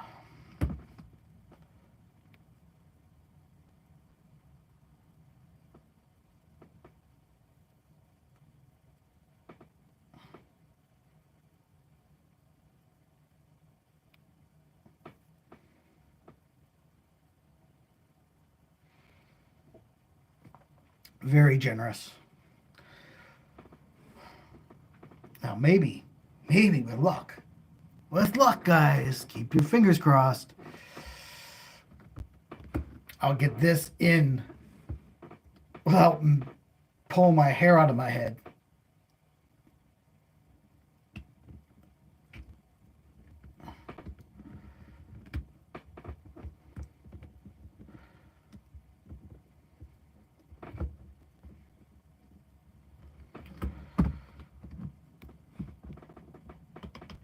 Oh, yeah, you son of a bitch.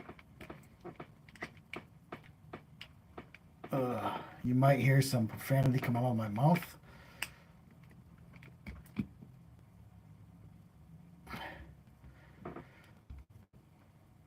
So if you got little kids in the room, cover their ears. Or tell them to leave the room until I get this thing back on. Because, damn, I knew I should not. I should have left it alone. I knew there was enough grease in there, but I just had to make sure. Because there's nothing like screwing stuff up. So, back off this comes. Yep.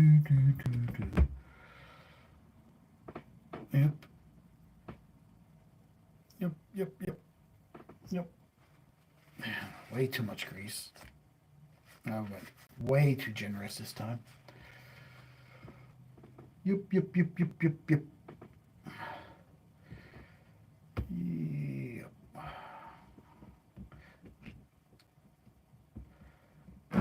Come on.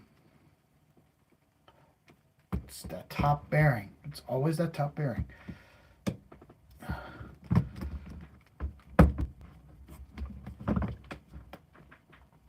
Oh, mama. Son of a. All right. We're going to go back to the way we did the other one because. Oh, mama. Come on. Come loose.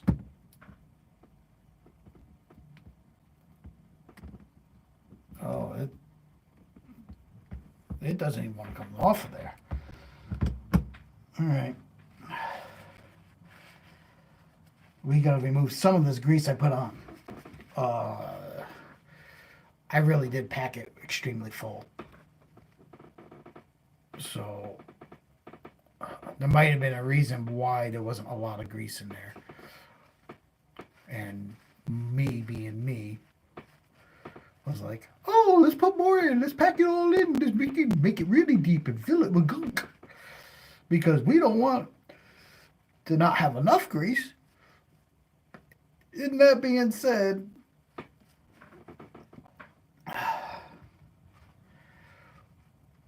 we put too much.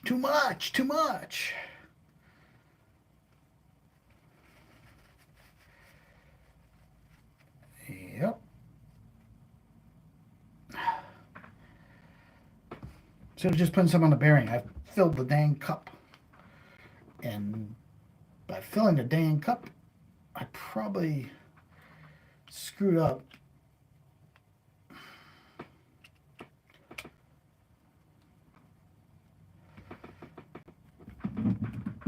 Holy cow. This is no fun. This is no fun. I'm not having fun right now. Nope. Not fun. Son of a gun.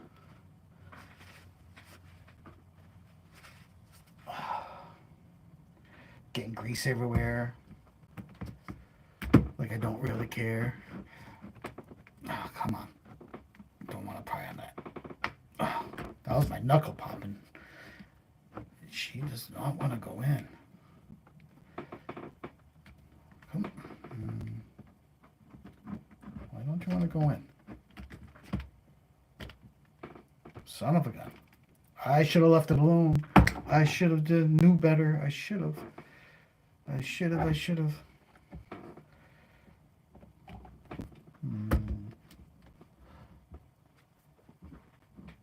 Damn it. Alright. I have to go to the John or use the toilet. have to get more coffee, and I have to get my other toolbox because this is really going to be extreme. So I'm going to throw some background music on for you guys.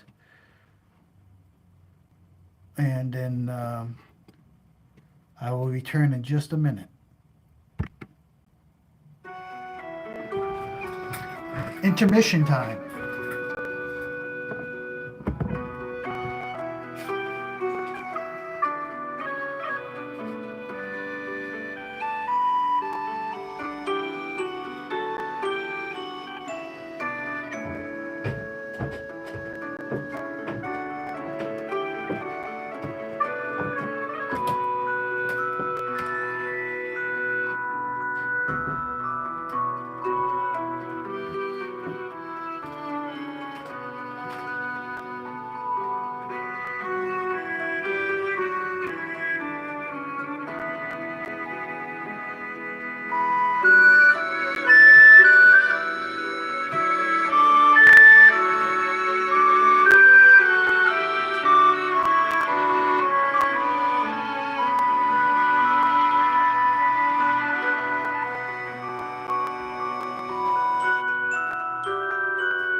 And we're back. Ah, damn it. I forgot to go and get my other toolkit. Oh well, we made the other one work with what we got. We'll make this one work. What I want to do is just fly ahead, see if I can slide this bearing up.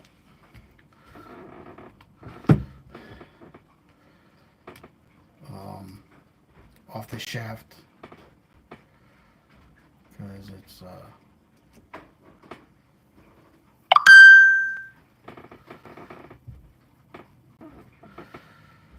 it is going and going. It's pulling the whole gear. Not the gear.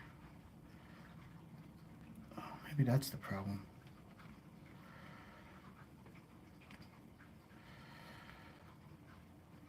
Oh. I just gonna have to look at it until it gets in. And it's just how it is.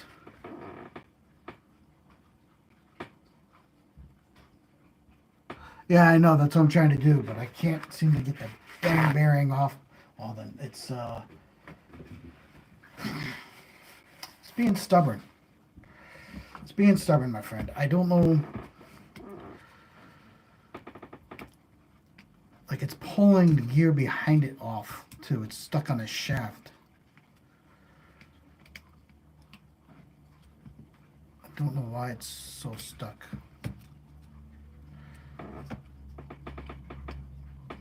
Everything's stuck. Holy cow. That's how I did it last time.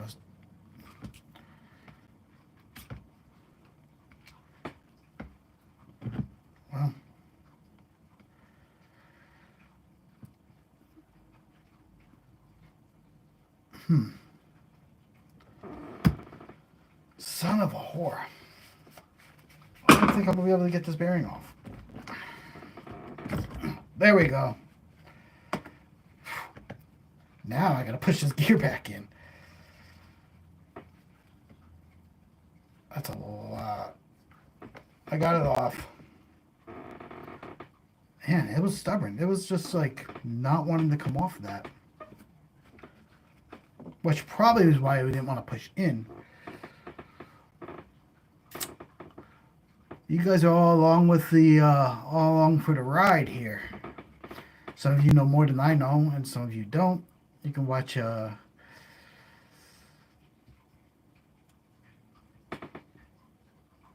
right. Ooh, yeah. That bearing's into the hole now. She pushed him flush. Now it should go, right? Right? What do you think? What do you guys think, huh? Should it go nice and easy? 1, 2, 3, smile at Mr. B? Or is it going to be like still a chore for me to put it all back together? How much do you want to bet that it still gives me a headache? And it shouldn't. It shouldn't. But I'm just Murphy's Law. Anything that can go wrong will go wrong. And no matter what you do, Murphy likes to stick his ugly head into your business. So, let's see. Mr. Murphy is happy now. And we did it! We did it! We did it! We did it. We got to do something. No.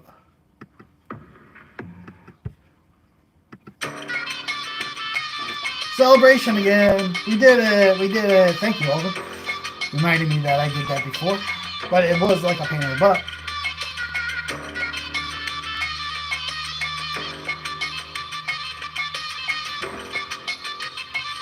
You guys can watch me make a fool of myself. Honestly, that's not how I really dance.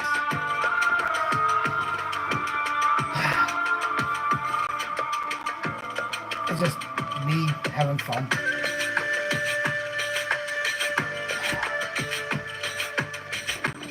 So, yeah, front axles all lubed up, all double checked. Everything good to go, no duct tape. We can get on with this. And that only took me while streaming and talking to you guys. 2 hours and 24 minutes. Oh my gosh. That world record stream for me, because I generally don't stream for that long.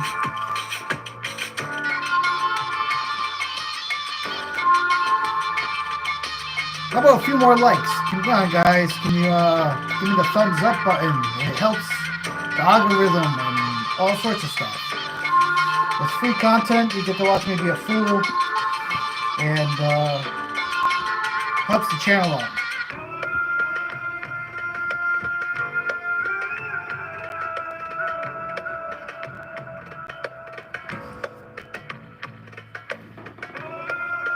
Not bad for an Easter stream, huh?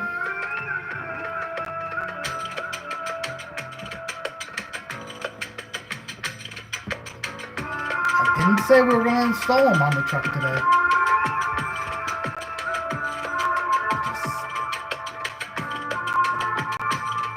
We'll see. I mean, 2 hours, that's a long 2 hours plus on this stream. That's a pretty long time.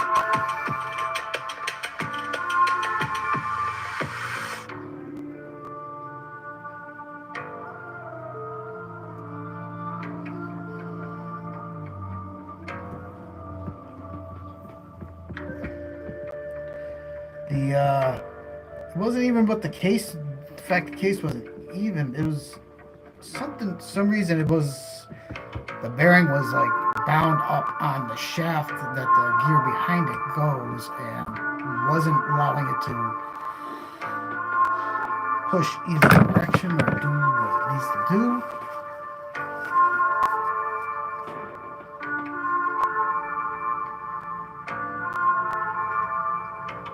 Yeah, I believe it is precise machining right there. It is so tight, the tolerances. Um, all right, it is your guys' call. I do not know how much battery I have left on my phone, which might require me to check right this second. Let me see. We're going to. Ooh, the battery is getting low. The battery is getting low. But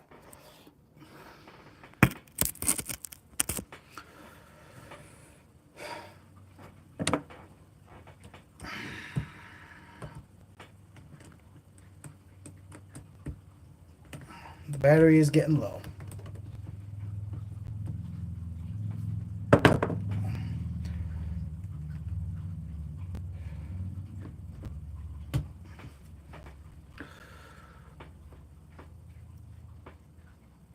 It's great machining right there. These are actually really good axles. Never mind the idiot that took them apart and had to put them back together and didn't get the bearings precisely in line and put a ton of grease in it. Mainly me. I'm the idiot. But you just never know with the grease situation, and you have to double check. Otherwise, you could put a dry part in and not realize it, and that's even worse than going through the hassle that I just did to try to get this thing back together. Um,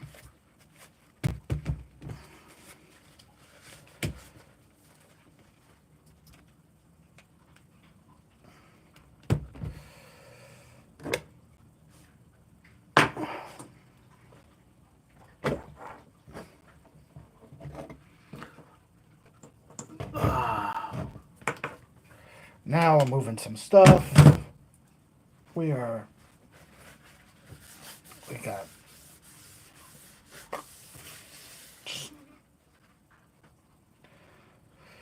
We are done with the messy part, I think. We are. We are. We are. Boom. Oh, by the way, this is a specialized stand for this rig because of how the skid is. You can also get that from the same place, exocage.com. I think it's exocagerc.com or something. Google exocage, you will find it. If this is something you're interested in, I don't normally push other people's products on here. I am quite intrigued with his design.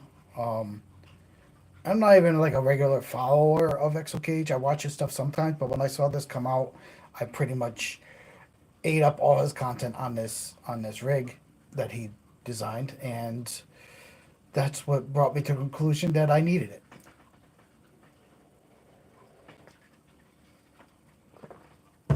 And I hadn't built anything in a while. You know,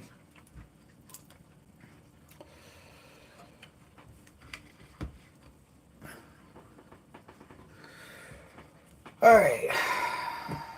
So,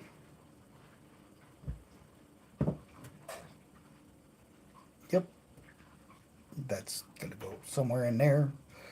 Somewhere in there. Do I want to screw with these today? I'm not sure.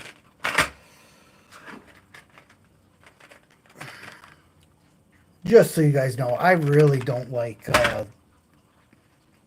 building shocks. So when I saw these, I was like, "Oh, that saves me a spot."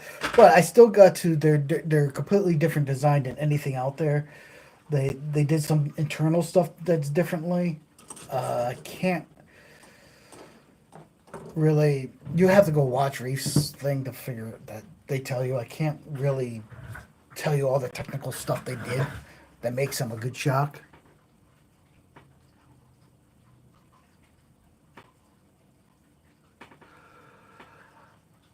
All right, Alden.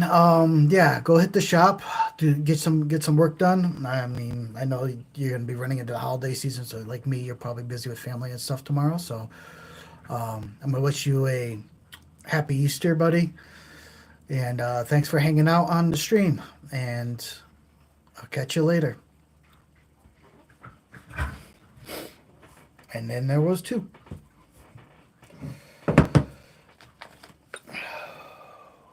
That's for the front.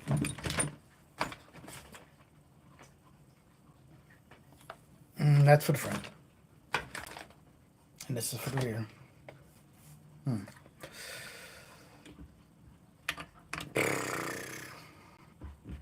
And around and around and around we go.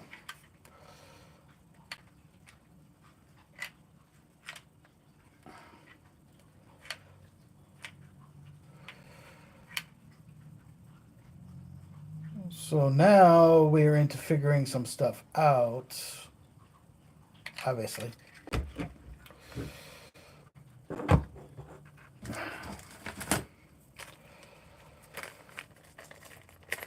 We'll probably need these.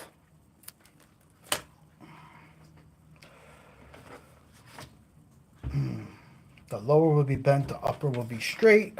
So we're gonna need this package because these are straight. We have the lower that are bent.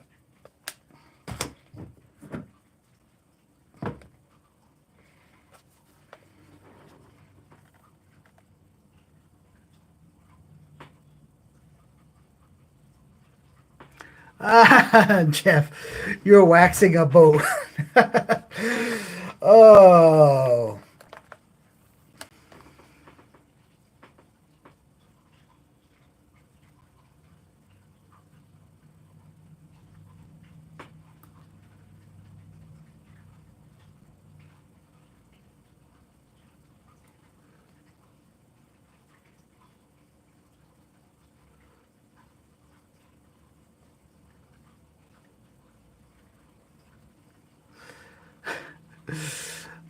Oh, my 3D printer. Yeah, buddy. The one that you set me up with is not set up yet completely. I just got the covering to maintain the heat, which you told me I should get for my big one. And I didn't get it for my big one, but I did buy one for that one. That still, I haven't downloaded the software, which I'll hit you up in private message about what I need to get, or you can send me the link or something.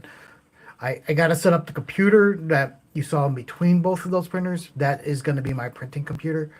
That is strictly for that. Separate computer for that. Laptop for other things. And I really do want to get on the 3D printing stuff, but I still have to read the book and I still have to do so much more stuff. And it's just, time.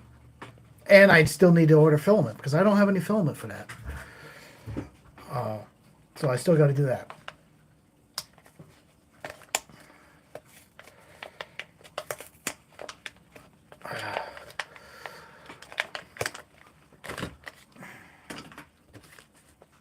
Lots and lots and lots and lots of stuff.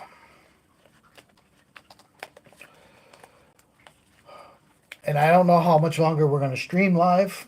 I'm going to stream a little bit longer, guys, but to be honest with you, we're 2 hours and a half with this live stream, and that's a bit long.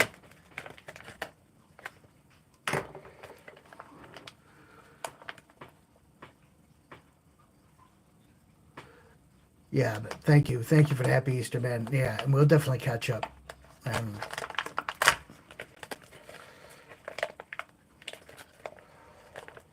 lots of cool things coming.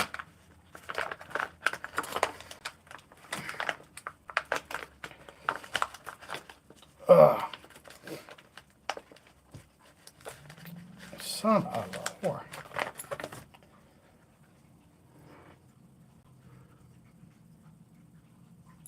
These are the top ones. Top links, because the bottom ones have a slight bend. And Meos.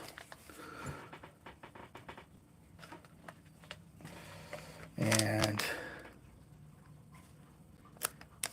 ends and trash that I gotta find that I don't have a trash can near me.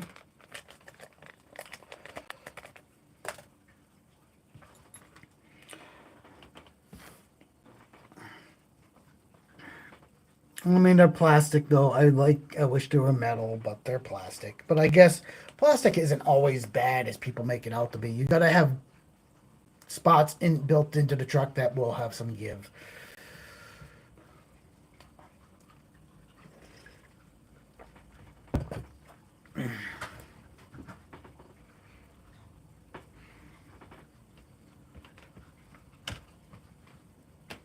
I'm just seeing, I think they're all the standard same size. So they all look the same size. Longer. Nothing's longer. That's what I'm looking at right now. I mean, you can't see that because the truck's sitting right in front of you, but here we'll gyro some stuff around. Also, when you buy the reef shocks, you can get different weight springs. I'm gonna there's soft, medium, and firm springs depending on how you want to set up your shocks. I did also order those. Those were $10 off of Reef's website. The having different spring weights can help you tune your truck. I'm gonna run with what's on those at first, but I figured I might as well order these while I'm waiting for everything else because everything takes so damn long nowadays to get.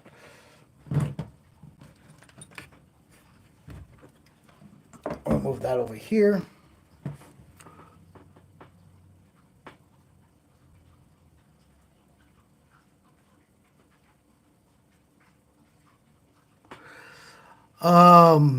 Yeah, Alden, it's not the laptop that it is for printing, it's a desktop. Uh, but we could do it on my MacBook too. I mean, because at least then if I have it on my MacBook, I could probably do the settings onto the desktop from the MacBook. That makes sense. But yeah, we'll get. I really do want to start printing that. I just been really tied up with everything else, with the throne, with the filming, with the RC club, with the cosplay stuff, with everything going on this month, and doctor's appointments and holidays and stuff. So yes, we'll make that happen. Obviously we live in the same town, so obviously we can make that happen relatively easy. We're only like not even 5 miles from each other. We're like probably 2.5 miles from each other. Um, so I'm not gonna.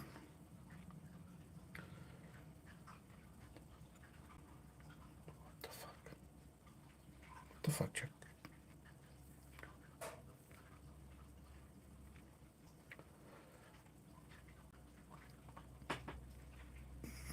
No, I don't have a rod end tool. So they make special tools for everything, and me like I don't understand my way of thinking. I really do want good tools, and I really like high quality tools. But for some reason, when it comes to buying like really expensive, high quality tools for this hobby, I always end up rather buy another truck or another part or another wheel or some other thing than I do with buying the tools that I really want. Um, it Not that the tools are horrible, like Dynamite's pretty good, but it's not MIP quality. Um,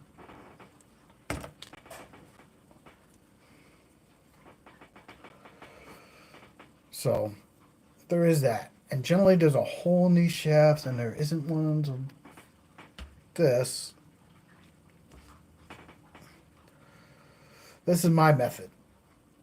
They make a tool that makes this much easier. Arthritis. Don't get old. My hands cramp up. My hands are really cramping up. That's also why we're going to not be streaming very much longer.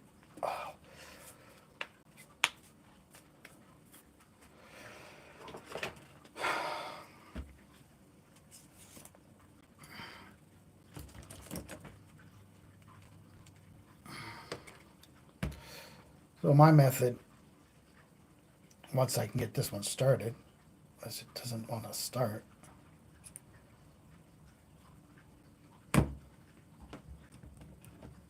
is this. Well, son of a gun. Basically, you get the premise. Like this one goes here, the other one goes on here, and then I wind it in. Problem I have is getting this started, and right now my hands are stiff and not wanting to work. It's tough getting older.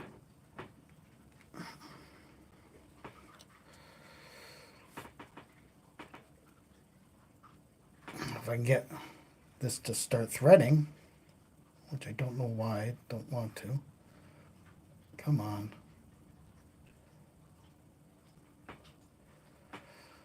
There. Not gonna fall off this time.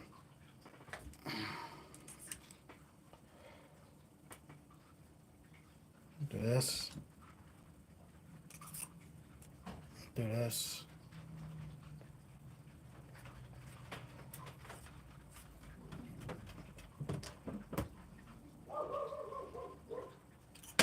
Shit.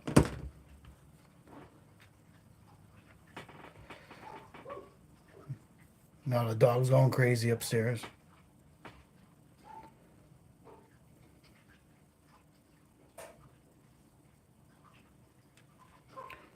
Why won't it start? This is just... Come on.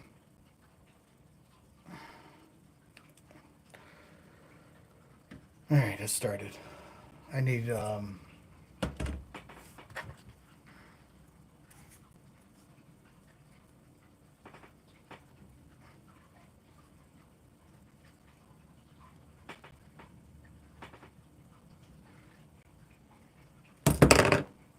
the fuck? It does not want to thread on. I might have to run a tracer. I might have to chase it. And I don't think I can. I don't know why it's not. Here we go. They go the opposite direction. So if you're watching this, I'm fighting. I'm fighting this, but my hands are also like stiff.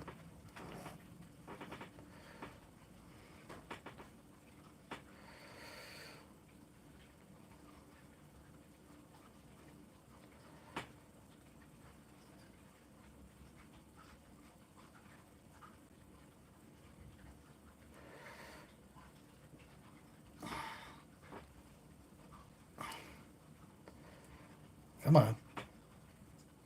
Oh, man. It's tough getting old. Don't let anyone fool you. It's not a picnic.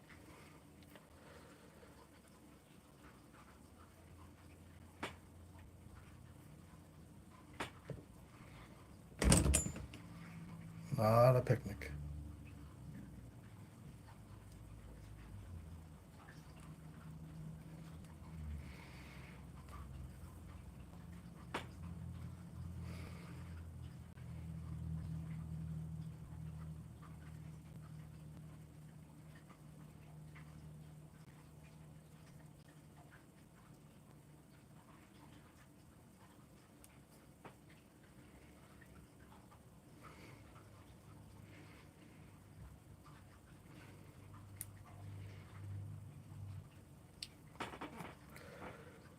I got to bring these down more, but they're started. My hands are definitely becoming a problem right now. They lock up times, but especially when they're cold and it's a little chilly down here. Um,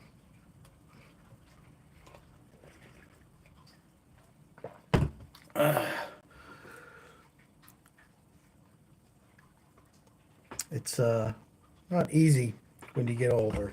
And I don't want to really stop, but even the battery on the phone's dying. So, like, I'm going to have to stop soon.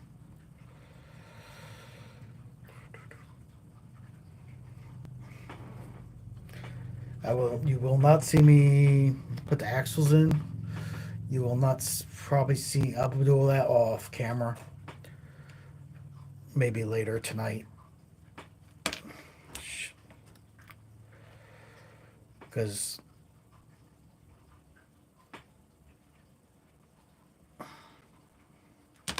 damn it, my fingers are not working. And actually, this is becoming.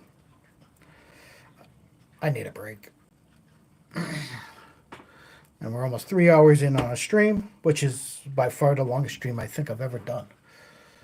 And I did barely anything. But the important thing was I wanted to cover these Meos axles. I wanted to cover a lot of different things.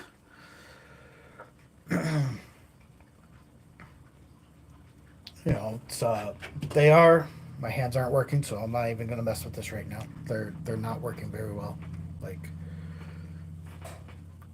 guys, you gotta give me a break. I know I don't look it, but I'm almost 50. So, and anyone that works with their hands for a living and does a lot of things, they'll tell you when you get older, like joints start to stiffen up, they start to lock up, they start doing weird things.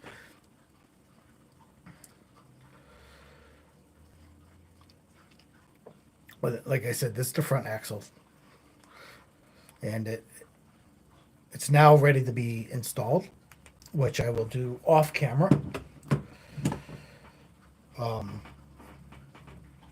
It's the rear axle, much lighter. That is ready to be installed, and I'm going to do that off camera, obviously, and then I'm going to do the shocks off camera. The shocks are really a pain in the butt. You don't want to see me do that. You'll probably hear me swear up and down and scream and all sorts of things. So, and that being the nature of the game. But this, once again, is the executioner that I'm building.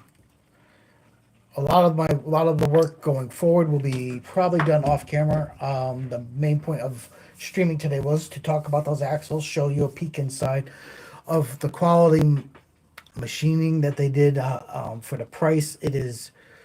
They are probably hands down the best axles I've actually seen. That makes me very happy, and I will probably buy from Meos again, as long as their pricing stays the same. When their pricing gets above being cost effective for quality, I will probably do something different.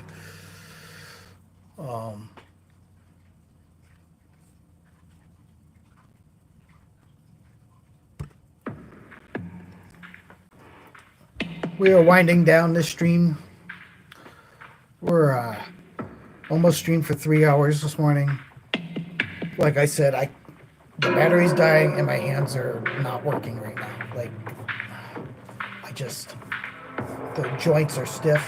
The whole old man syndrome is kicking my butt right now. So I can't continue working on this. I have the strength, it's just my fingers are locking up and they're not functioning right. I need to take a break. So that's what I plan on doing. Plus, I need to reach out and find out where my client is for his suit, and I'm sure it's already almost noon.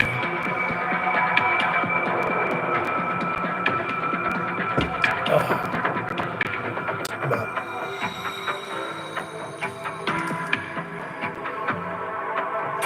the turn radius on these, one of the things that they're super known for, is really, really, really good.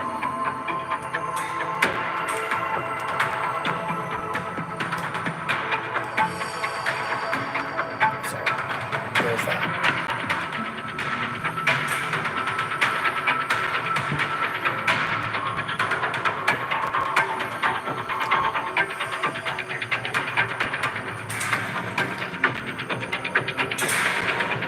All right, my friends. Thank you for watching such a long stream. Thank you for bearing witness to my trials and tribulations of playing around with these axles. I hope the information I have brought to you has been helpful. I hope that you enjoy the content. And, you know, remember to get out there and play hard, play dirty. I'm Michael Payne, and I'll see you the next time.